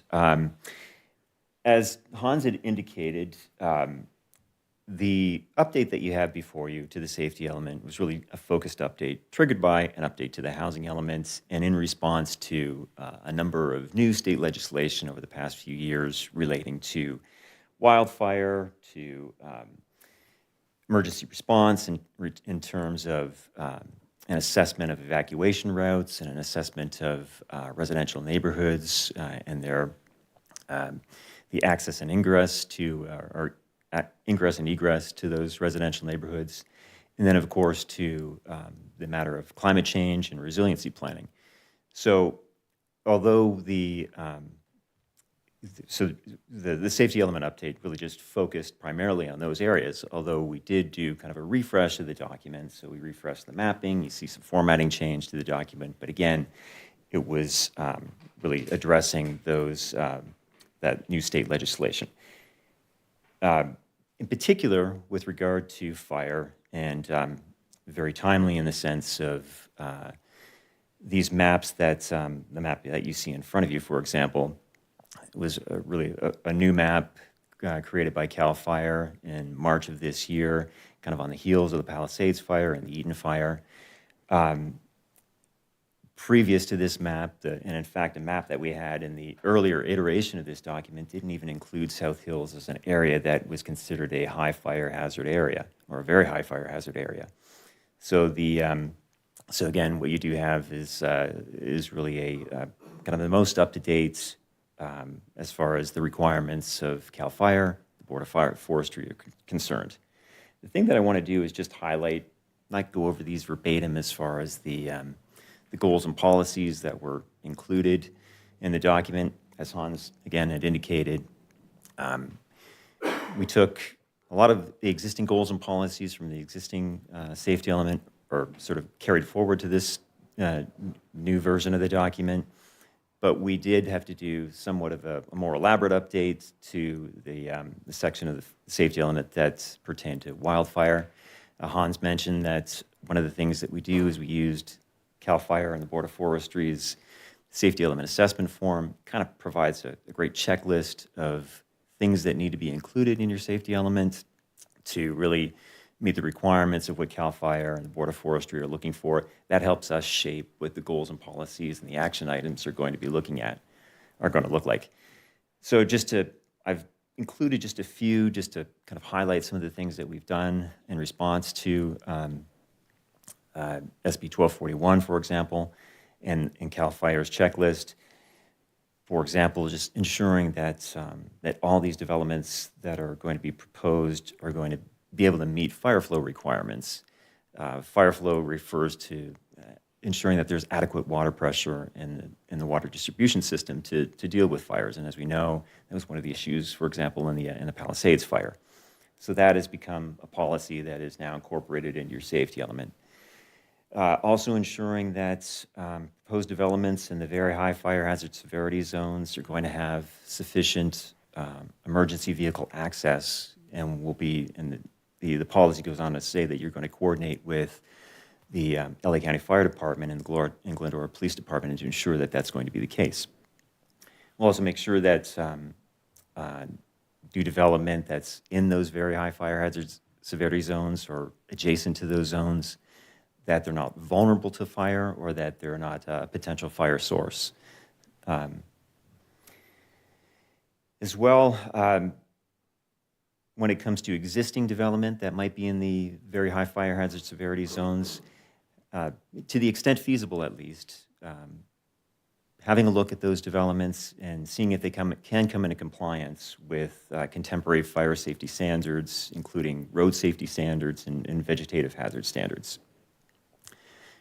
Requiring that fire protection plans for all new developments in these very high fire hazard severity zones are submitted to the city for review and approval. And then, as one of the things that were included as an appendix to the safety element was an analysis of residential neighborhoods in the city that have at least two methods of ingress and egress out of the community. In that element, or in that appendix, there were some areas that were identified in the community that had only one means of access and egress. The policy here is created. We went ahead per SB 99 to identify where those areas in the city are, and then create the policy to ensure that there's moving forward that we're going to work with the fire department to apply appropriate mitigation measures, improvement plans, educational resources to kind of mitigate against those measures. City isn't required to go in and install a new road or anything to that effect into these residential neighborhoods, but we want to use other methods, other means to sort of help mitigate in the event of a fire or other disaster. Again, just as one of those other topical areas in the safety element update had to do with disaster preparedness, in particular with that evacuation routes analysis. But one of the requirements of CAL FIRE, for example, was to make sure that there was some connectivity between the safety element, the local hazard mitigation plan, and the community wildfire protection plan, just to ensure that all these documents are speaking the same language. So in the safety element, there's references to the local hazard mitigation plan and a policy, of course, that would go on to say that the city's adopted local hazard mitigation, or rather the city's going to maintain the LHMP and the emergency operations plan. And we're going to look at new developments to ensure that mitigation measures are applied to avoid natural and human-made hazards. And another policy that deals with multi-jurisdictional emergency response, which would be your, I'm trying to think of the expression for it again, your mutual aid agreements, rather. So between neighboring jurisdictions, with the state, with the county, that sort of thing. And also a policy to educate Glendora residents and businesses on the city's emergency operations plan and the role that the city plays in all of that. SB 1241 deals with climate change and resiliency planning. One of the appendices was the climate vulnerability assessment, where we analyzed the city's, what are the likely impacts or the potential impacts of climate change specific to Glendora. There were some identified findings, such as the increased risk of wildfire, for example, the potential for drought.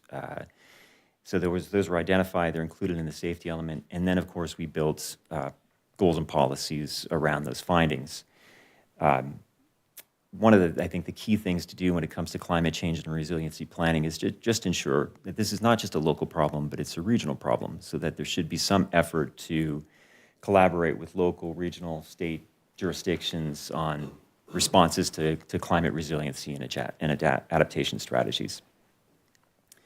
And then just to promote plans and programs that would help support sustainable energy sources, for example, so the use of alternative energy sources, solar, wind, that sort of thing. Going beyond this, the next step after the review by the Planning Commission would be to take this item to the City Council. I think we tentatively have this slated for the 28th of this month, if I'm not mistaken. And although we really had a strong desire to bring this item with the local hazard mitigation plan together so that you would tackle these two things at the same time, I will say that the review of the local hazard mitigation plan is kind of on the heels of this item. On September 25th, Cal OES, or the Office of Emergency Services, thank you. The Office of Emergency Services reviewed and approved that document. That was the first layer of review by another agency. It now goes on to FEMA for its final layer of review. We anticipate that is going to take something in the neighborhood of 60 days. As Hans indicated, I guess we'll wait to see what the effects of the shutdown has on that. But needless to say, it's on the heels of this review. Do you want me to read that, Hans? Or Thank you, Perry. Well, we're both here to answer questions. Yeah. So with that, again, we appreciate your time tonight and consideration, and we're asking for a recommendation of approval to City Council on the safety element. And again, this has been I don't know, I think we've been working on this, another thing that we've been working on for 2-ish years, maybe 3 years now. So another long-range planning project coming to its conclusion here. Thank you. Thank you both. We will now open public testimony and invite members of the public. Speakers are limited to 3 minutes, speaking only on this agenda item. If you are in attendance, please fill out a speaker card and submit it to the recording admin before the close of the public testimony period. Once recognized, speakers should advance to the podium and state your name. I have none. We have none, so we will go ahead and close the public testimony period. And moving forward, we'll close the public hearing and open things up for discussion and deliberation amongst the commissioners. Start with you, Commissioner Koss.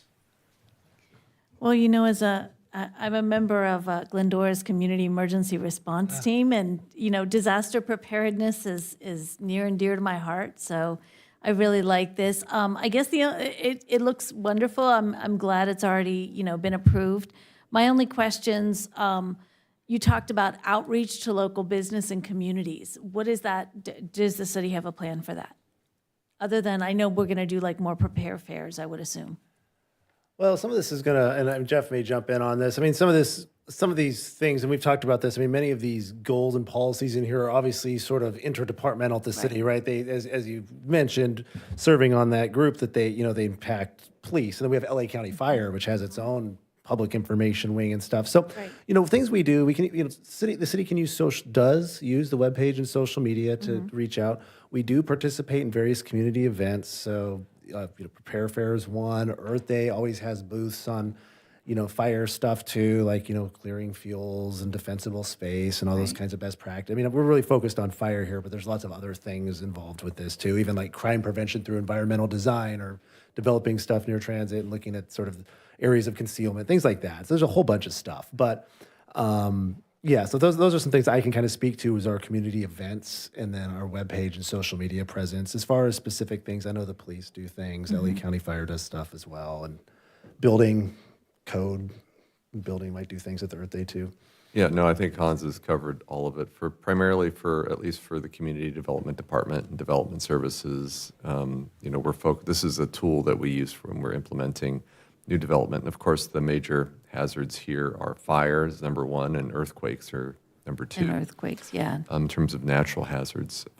So that comes into play whenever anything's being developed in the city, particularly in the high fire hazard areas, you know, up in the hills. And yeah, and these goals do impact our development policies as well. I mean, just the fact we don't allow ADUs in very high fire zones unless mitigated, that comes directly out of the stuff in this plan. So, Is there any way to get this out too? Because I know you're talking about like evacuation routes from the city, which are tremendously important in cases of fire and that kind of thing. But if people don't know about them, then it's not benefit, you know what I mean? So is there a way to kind of get this out to the public, just the web page, or is this like a booklet that's going to come out, or what are the plans? well, I think that's a great kind of question and comment as well. I think, you know, we haven't talked much about what happens assuming this gets adopted by city council in a couple of weeks. But I mean, one thing, this is, you know, I think it's important. I mean, it's late at night. We don't have a large audience here tonight, but this is a pretty big deal because this is an element of our general plan. Yeah, I mean, it's this is a huge. regulatory document. This is a public hearing. So I think, assuming this gets adopted on the 28th, that we probably should mention that on our, you know, the city can mention that with a social media blast and some stuff like that. And because, you know, to try to push the document out there for folks to see, because in the document, it has those maps and the evacuation analyses. Also, it's good to talk about what the very high fire zone is. I mean, one of the big changes, which we didn't talk about a lot, but, you know, just the fact that now like the South Hills is now a very high fire zone. very That's a high change. fire That was zone, not the right. case 2 years ago when we started this process. So I think that's good that we should do that. So I think that's something we definitely can look into, is how to push this out on the website, not just loading it there, but on social media as well. And I think when it comes to awareness about hazards, it's kind of some of the primary programs start with the LA County Fire Department's brush clearance program. You know, the Glendora's Police Department also has the emergency notification system that people can sign up for whenever there's an emergency or evacuations. And then lastly, if you do live in the hillside or in a high fire hazard area, hopefully you should be aware of that. If for no other reason, then it's directly affected on either your rates or your ability to get homeowners fire insurance. And so the message is, don't take anything for granted if you live in a high fire hazard zone. Agreed.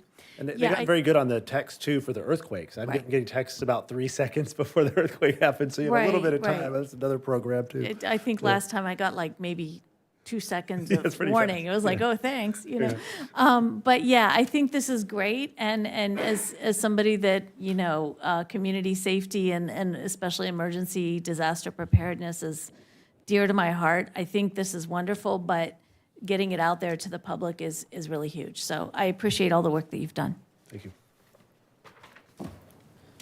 Favor? Yeah, I think the document looks great, and thank you again for all the work that you've done. Yeah, again, thank you guys. Another large project, time consuming, but it looks really good. We appreciate it. Commissioner Davis? Two questions. Both Perry and you have mentioned two ways in and out. Okay, we're probably not building any more roads into the foothills. That's where it's probably the most critical.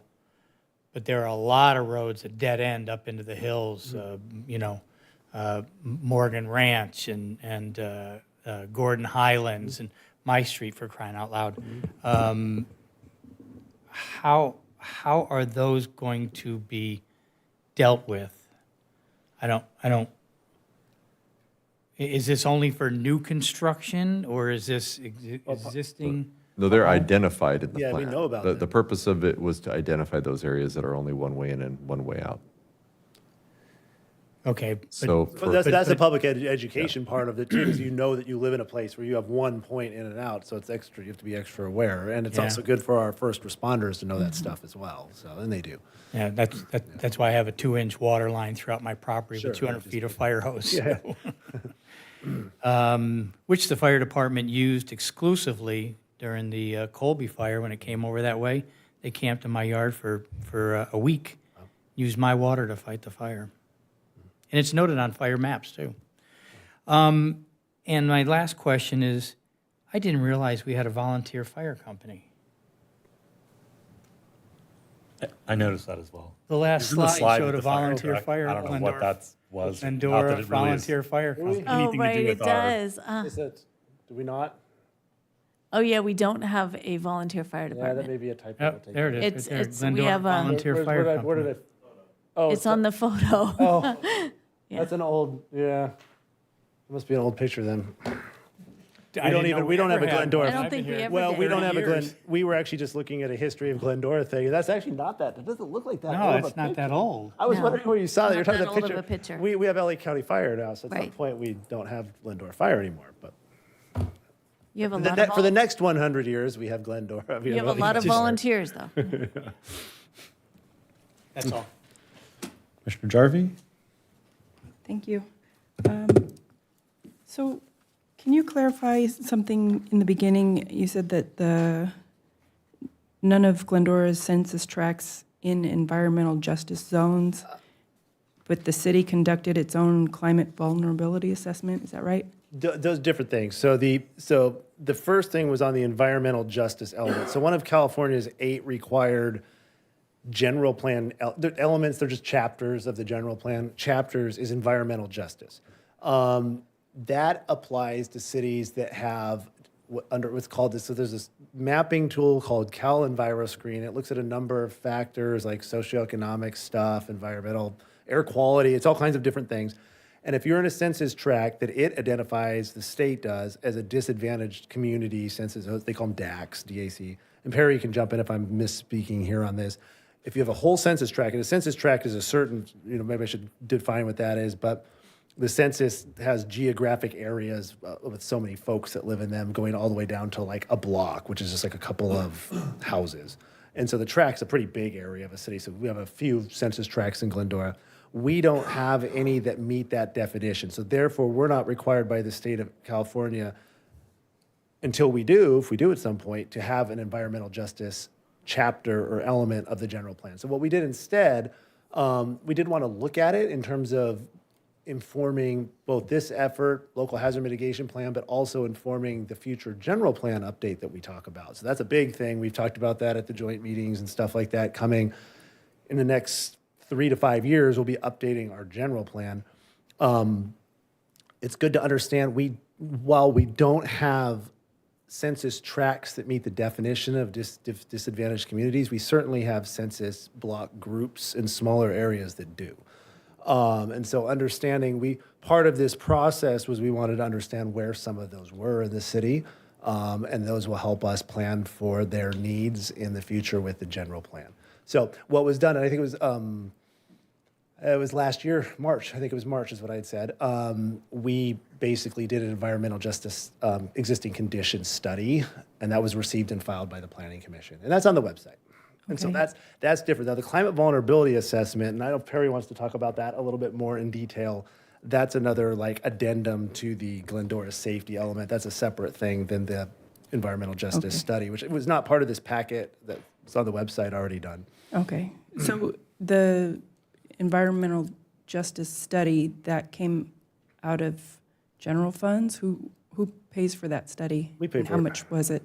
Oh, that is part of our, So the city, for any updates to the general plan, the city actually collects a percentage of all building permits, the fees paid for building permits, and that's put into a special designated fund, city fund that pays for general plan updates, including the things like the housing element, the probably the safety element, as well as the environmental justice study that we did. Okay, so, but it wasn't required, it wasn't mandatory to do the study? No. not this study.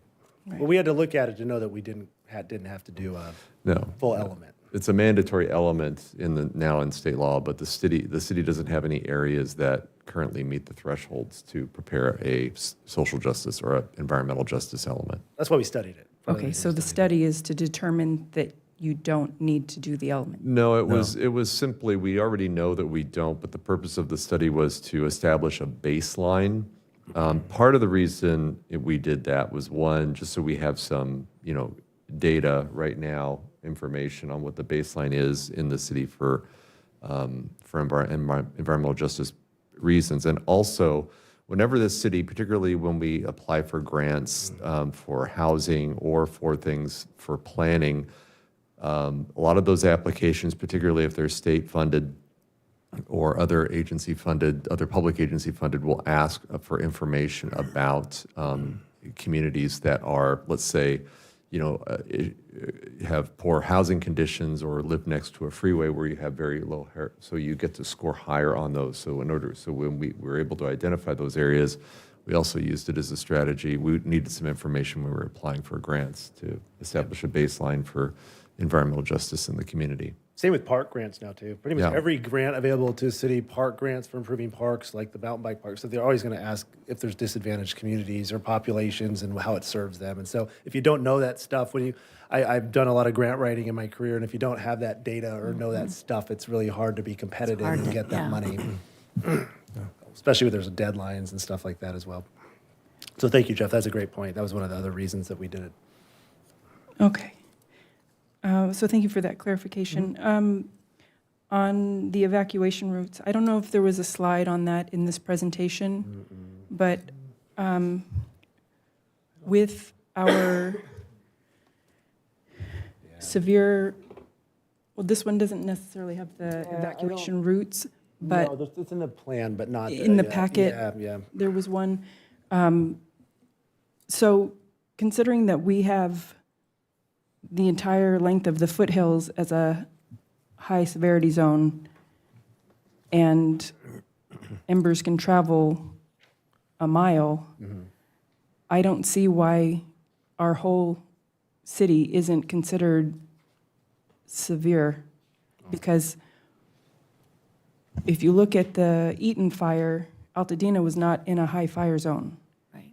And they got wiped out.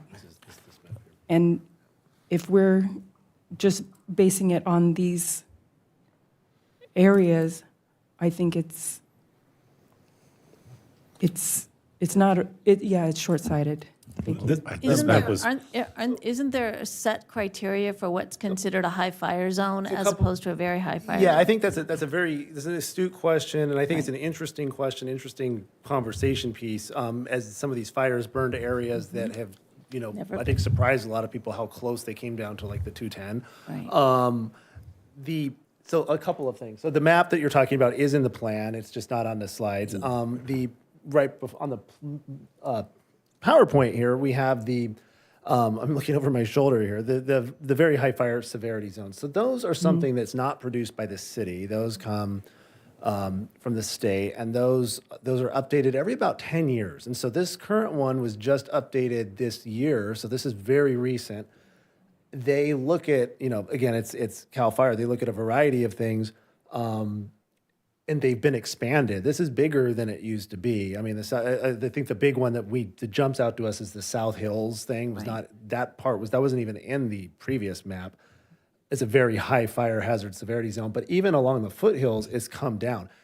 I wouldn't be surprised, depending on what happens over the next 10 years, is, in 2035, I guess, or 34, whenever they update it next. If in response to those fires that have happened recently, you might see areas expand once again in the very high fire zones. There are impacts for that in terms of there's consequences of becoming in a very high fire hazard severity zone in terms of what you can do. I will also mention that though not all of Glendora is in a very high fire hazard severity zone as designated by the state, all development that we have in the city does go through review by LA Fire, and fire flow stuff is looked at with current projects. No, whether you're in it or not, there's just some extra limitations and extra stuff that's going to be looked at if you are in the very high fire hazard severity zone. So I think I mentioned, like, we don't allow ADUs, for example, in them unless it's served by a street that meets full city standards, like 26 feet wide and all that sort of stuff. Okay, so going back to the evacuation map, for example, if there's a fire in the foothills, most of the evacuation routes are going to be from north to south. And we have a limited number of major roads that go north to south. And Glendora Avenue goes right through a high severity zone. So I'm questioning the prudence, going back to the vision plan, the station area. If we're adding 1,200 plus new units in that zone, and this zone goes right through the evacuation route away from a potential fire in the foothills, we're going to have major congestion. And we're going to have scenarios like what happened in the Palisades, where people were stuck on the roads and everything was bottlenecked. So I think we need to have more foresight in the general plan surrounding the station area in that half-mile zone, to be careful not to add so many units. I think we really need to spread it out throughout the city, because congesting that area, which is also a major emergency response route, is a safety risk for the community. So Is that within the scope, though, of what we're doing tonight? No, it's not. What I can say is that what's before us tonight is the safety element. But this goes into the general plan, right? This is part of the general plan. And the vision plan goes into the general plan. Well, So it's all tied together. It is tied to, but Well, the good news is you'll have an opportunity to debate, in the next couple of years where we do the next housing element update. Because I think what your question is that you're questioning where, let's say if we get, our next RENA allocation under the housing element. So now that we've updated the safety element, we'll probably start updating other elements of the general plan. That's the next to do. The land use element is the big one.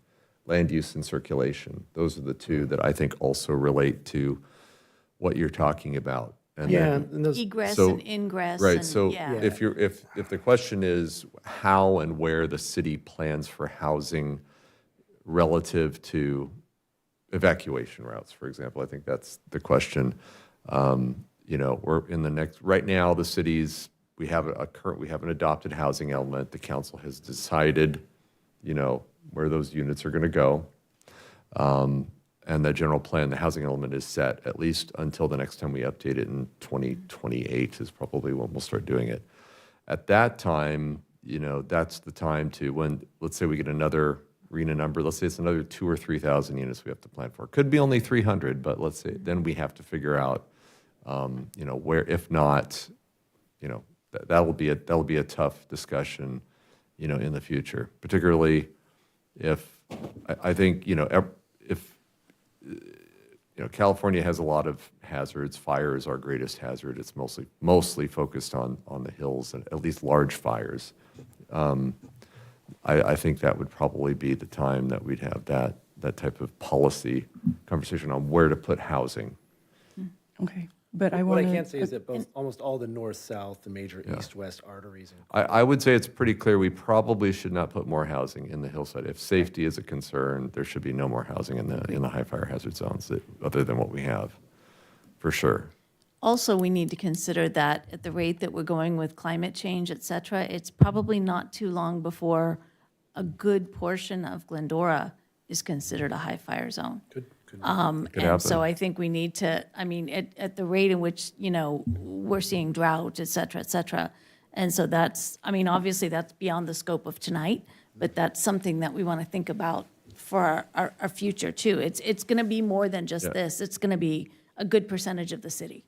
You know, and I think also, again, if anybody's wondering that, you know, the station area plan is not an adopted part of the general plan.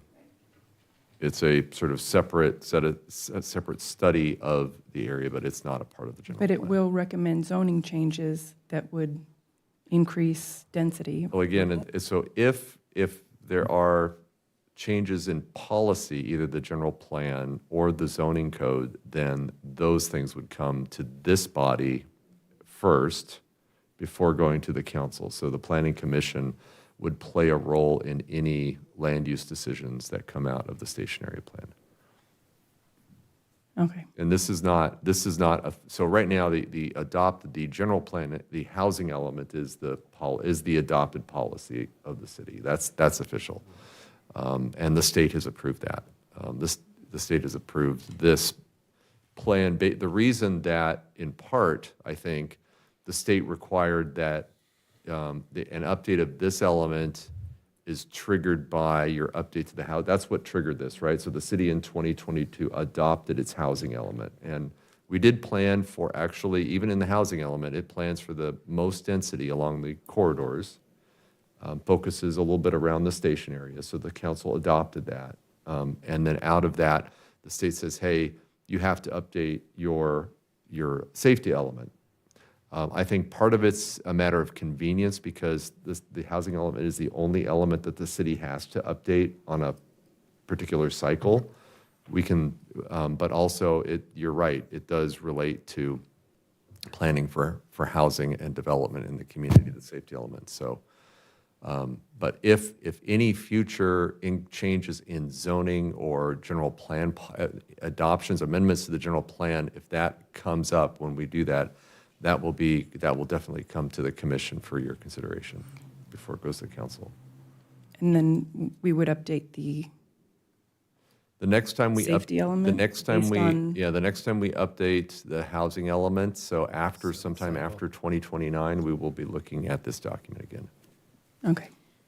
Did you say that this has already been approved by the state or it's pending approval? It has been or- approved by the state.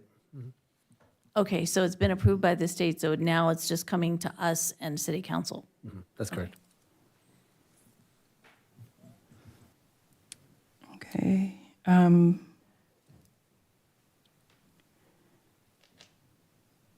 So you did mention that LA County handles brush clearance, but does that include the South Hills? Because my understanding that's city-owned property. Yes, the city does own property in the South Hills. I can tell you that LA County Fire is the agency. Actually, it's LA County Fire and LA County Department of Agriculture, depending on whether or not you have just open land or structures on it. If you don't clear your brush, I can tell you the city does receive notification from either LA Department of Ag, I think it's Department of Agriculture for the South Hills, because we don't really have any structures on our land to do brush clearance, so it's it's cleared within a certain number of feet away from residential and other structures in the area. And if you don't do it, they go out and do it for you, and then they send you a bill, which is typically, I think, how it's handled. Okay. So that covers brush clearance. What about other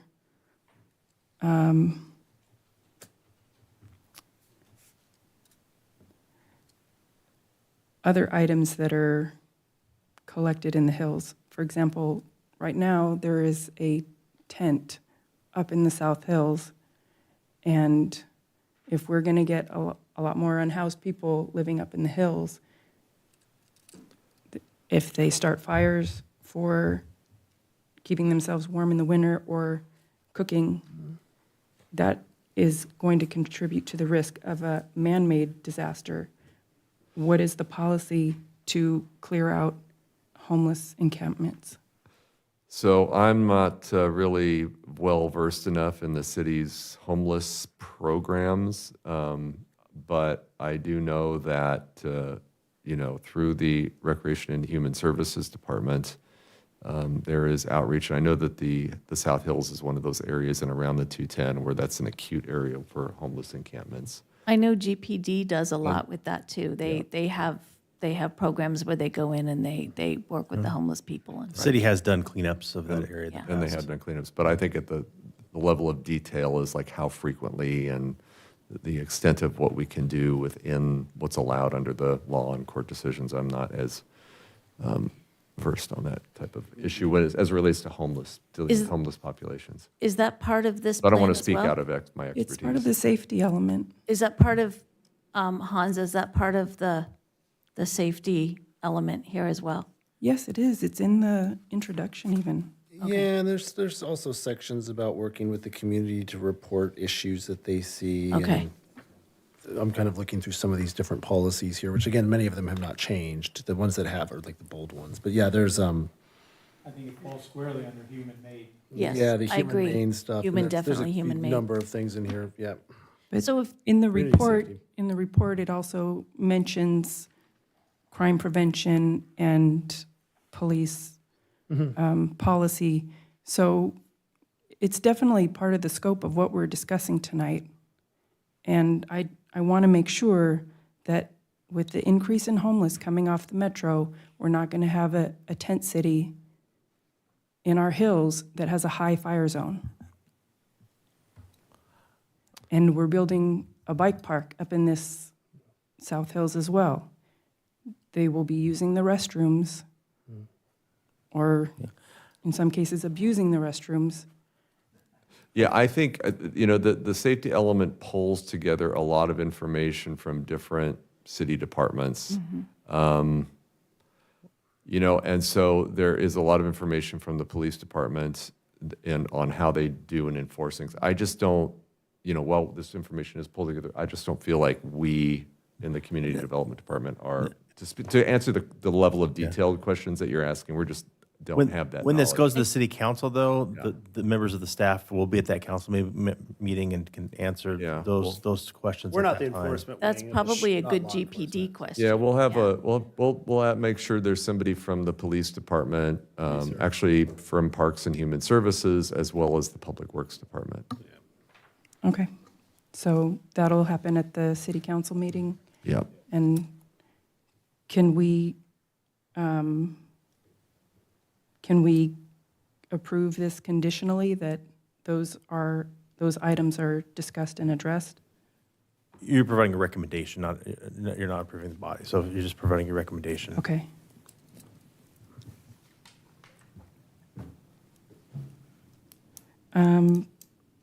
One other thing I had a question about was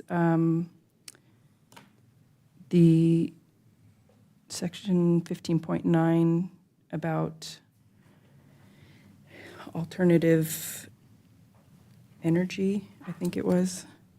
And it discussed wind, solar, and all the alternatives. Wasn't there a study done in 2017 or 2018 that determined rooftop solar was not feasible for city property and facilities because there's too many trees? That I don't know. I'm not aware of that study. For city facilities? I know some city facilities do have solar, Right. but I don't know, I'm not aware of a study that was done in I 2017. think you'd have to evaluate it by the property, like how many trees there are surrounding each one. But you're talking about city facilities, because there are solar panels down at the teen center, for example, that were installed. Yeah, somewhere recently. Some of our, different buildings have different exposure levels to sunlight. So. Right, some of them are going to have more trees, different, yeah. But I'm not aware of a citywide study in 20, you must have some knowledge of the study. Have you seen it? No, I haven't seen it myself, but I was informed that there was a study and rooftop solar was the one item that was deemed infeasible. Yeah, I'm not sure about city facility. I mean, I can tell you that the city processes a lot of permits for both commercial and residential facilities for solar. So those things are widely, deployed in the city of Glendora, at least on privately owned property, and to some extent on publicly owned property as well. Okay. And some of the school sites have solar. You can see, like at the high school, they all have solar. So I have solar. So it's widely deployed if that's the question about is solar Yeah, feasible well, I'm in just- Glendora? I'm curious why we're pursuing wind and solar for this area when it's not really feasible. So some of these. Because they're alternative forms of energy. Some of these, so a couple of things here. I mean, some of these things are carryovers, and so again, this was a light touch. We have stuff about climate resiliency planning in here. The language in here is sort of written as such that like, this is kind of a such as thing, so it literally says such as. So explore. So it's not saying the city will put solar on all its buildings if they're under trees or not. It's to explore it. So in some cases, certain things may or may not be applicable in all cases here. So solar may not be a good option in certain city facilities and buildings. But as far as looking or exploring it, I think that's what this is sort of talking about, that we'll consider alternative sources of energy for city facilities where it's applicable. Okay, so if there was a study done, then we can eliminate the need to explore options. Why would we do that? Because Why would we not explore alternative options for energy? to pay a study to do this, the city is hurting for revenue. Yes. And this seems like a pet project type thing, to waste the city's money on alternatives if there's already a study done that it's not feasible for Glendora's facilities that are in disrepair. The library has been in disrepair almost since it was built. But why- exploring alternative energy doesn't necessarily cost a lot of money, and it could save you money. And we don't even know if a study has been done. Okay, well, I would like to, As well as city council would have to approve funding for Yeah. items like that. okay. Yeah. I just think we need to be more prudent about how the city spends its money, agree. doing studies that are minimal in comparison to the impact that other elements have. If you're aware of such a study, I would be curious to see that. Okay. And I will also mention too, I just want to point this out, that again, I think sort of irregardless of if we've done a study or not, and if we have, that would be interesting. I think though with this case, with 15.9 is the one that you've talked about, this one policy here. The Explorer, I don't think that this, at least to me, the way it's worded, I don't think it commits the city to, or obligates the city to do a study. I mean, Explorer could be as simple just as says looking you're at Google exploring, Earth and see right. if there's a tree over our roof right You now. could know? read an article, yeah. Yeah, so it's not, it doesn't have it's not obligating city funds to do something. It's pretty vague. Okay. And also 15.1, scarcity of resources. Can you clarify what that is? Is that water? Well, promote a well-prepared, I mean, again, this is kind of a in general statement, so so I'll read it for the record. It's promote a well-prepared city, so we do prepare fair, that can effectively overcome natural disasters and scarcity of resources due to climate change. So that could be water, drought, trying to think what other things. I mean, there's a couple of things going on here, right? There's scarcity of resources, so I would assume water is probably the biggest one. But then there's also, the well-prepared part that we can effectively overcome different kinds of disasters. So that could be, again, fire, earthquake, that sort of thing. Yeah, power is another one that's important. Yeah, people, we encourage people to have, Julie does this with her hazard planning here, but we have them in our offices, for example. Everyone has a flashlight or something, so if the power goes out at Absolutely. night, you can do something. So I think that's another, thank what you. we do for Electricity is CERT. another good one, yeah. Yep, we do a lot of community stuff for that, for Yeah. certain. They ask you to keep bottled water on hand or some water. in your Bottled city. having having a flashlight in every room, Yeah, et cetera, et cetera. yeah, Yeah. In case the water's out for some. Disaster kit in your car. Yeah. Yeah, I'm bad about that. Okay. I think that covers all my questions. Thank you. Commissioner Davis, do you have one more? A quick question probably for Jeff. Given that the city of Glendora may someday be all very high or high fire zone, does the state take any of that into consideration when it issues RENA numbers? From an evacuation standpoint, if they say, listen, you got to make room for another 3,000 or 4,000 homes or residences, but you're in a high fire zone, we're only going to give you 300. I don't know. It might. I would imagine that they, And is that maybe a communities case that are, we should make next time it comes to us? Right. And it's too high? if the whole city, I would think that would affect our arena if the whole city was in a very high fire hazard zone. I would think that I would. can't imagine it. I would, communities, especially up in the higher elevations and hills, which not only are in high fire hazard zones, but are even further from, if there are people living there to fight, resources necessary to fight fire, either personnel, water systems with adequate fire flow, other emergency response equipment and facilities that would, while we may be most areas are very well served by, roads, and those other municipal services that fight fires, except for the very high end of the hillside. But I would think that would affect the state's RENA allocation regional wide, and they get allocated to the city by the Southern California Association of Governments. So the region gets a big number, and then they distribute it everywhere. So I'm sure that would come into play in terms of where and how many units. Yeah, cities. The Southern California Association of Governments, they're called SCAG. They're different than the COG. It's not the COG. And I would also think that in terms of choosing housing sites, selecting the housing sites, Right. and avoiding putting those in high fire zones would be prudent as well. And ours really aren't. So then can we make a recommendation to the city council to push back for a little more local control considering our specific site conditions? To Do RENA? Yes. When the RENA numbers come out, and we'll see the environment in 2 years? Well, at least make the case that, hey, we're not. you know what the yeah. At the- least make making the the case case that we're in a now. higher fire zone The than RENA El Monte. process includes an appeals process. Right. At least it has up to this point. Don't know what it'll be like in the future, but when you get your RENA allocation, there's an appeals process. There has been in the past. Are we ready for a motion? I'll make a motion. Well, I got a question still too. Looking at the map, it's, sorry to take so long too, No, but that's okay. yeah. This The very high by the state is what is the red. The purple, they're just saying it's an area of responsibility that the city should look at when creating a plan. Is that?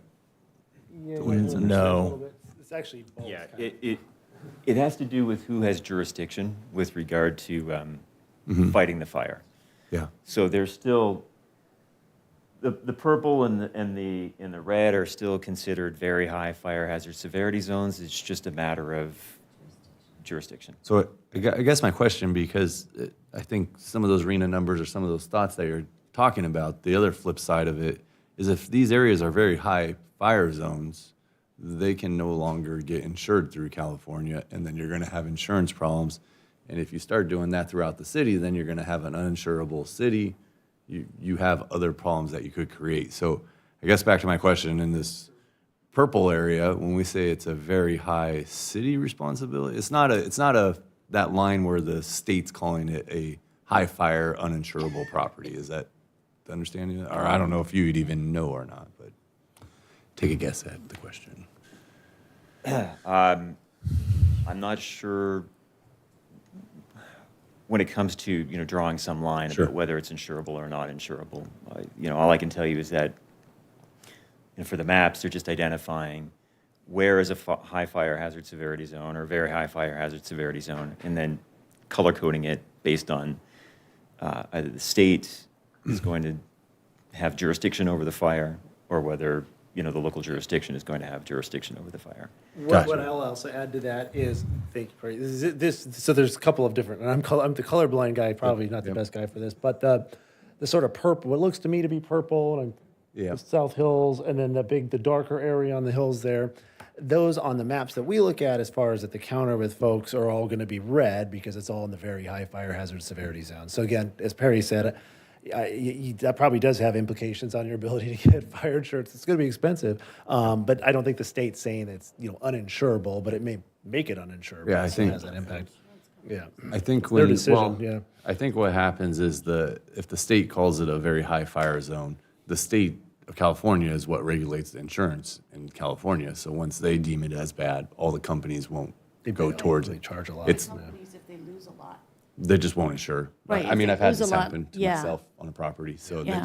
they take it out of it. So I guess the question is that, I guess I would just say for a statement, since we were discussing it, the purple may be good, it's not state, but also on the flip side, if you start trying to compress the whole city as a high fire zone, you may actually incur some other problems that Right. we're not thinking about as a planning commission. You possibly could. Hopefully We- that wouldn't happen, yeah. We discourage density in these areas that would be very high fire zones through our SB9 and ADU policies and things like that. And then, not that it matters, and it'll take 2 seconds, it's Glendora, New Jersey, is the volunteer fire company. Oh, is that what it was? Okay. ChatGPT, Google. What did you Google it? Yeah. It's still there, that fire truck 81 still. We should probably get that picture out. Yeah, that's All right, I'll make a motion The and insurance companies are using drones for property. yes, damage. I will make a motion if we're ready for that.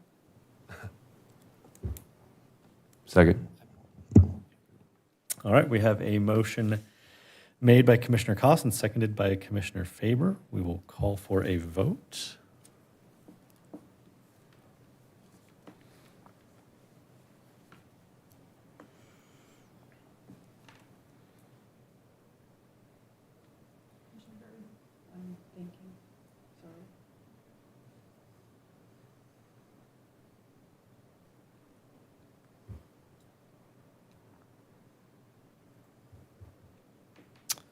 And the motion carries 4-0.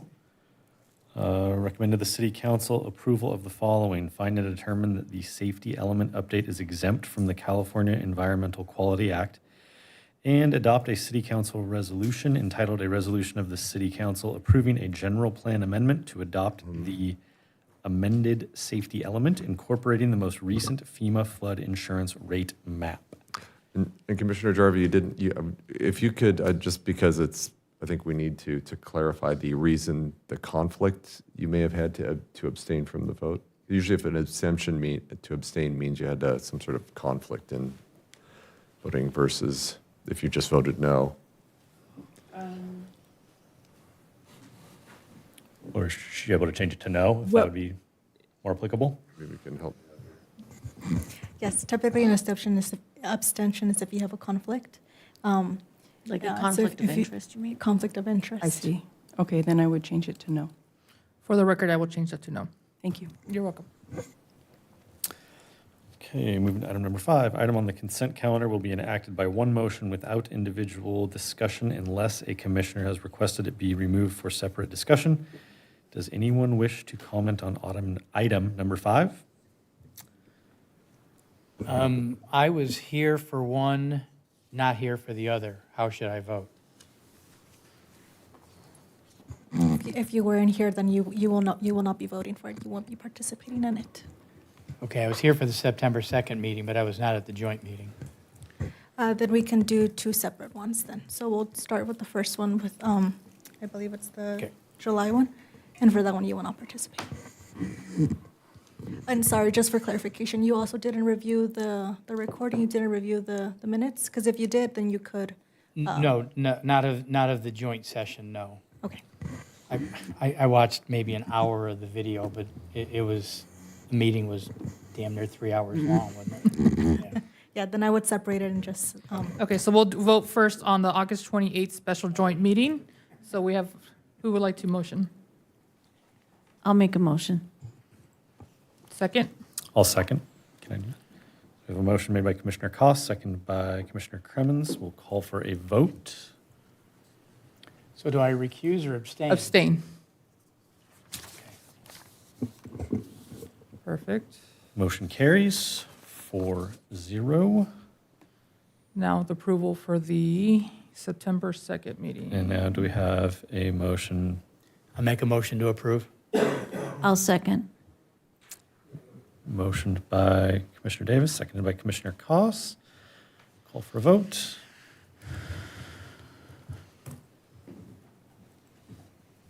Motion carries 5-0. Any closing comments by anybody up here this evening? Nope. Okay. With that, we will adjourn the meeting at 9:54 p.m. Happy Halloween. Thank you.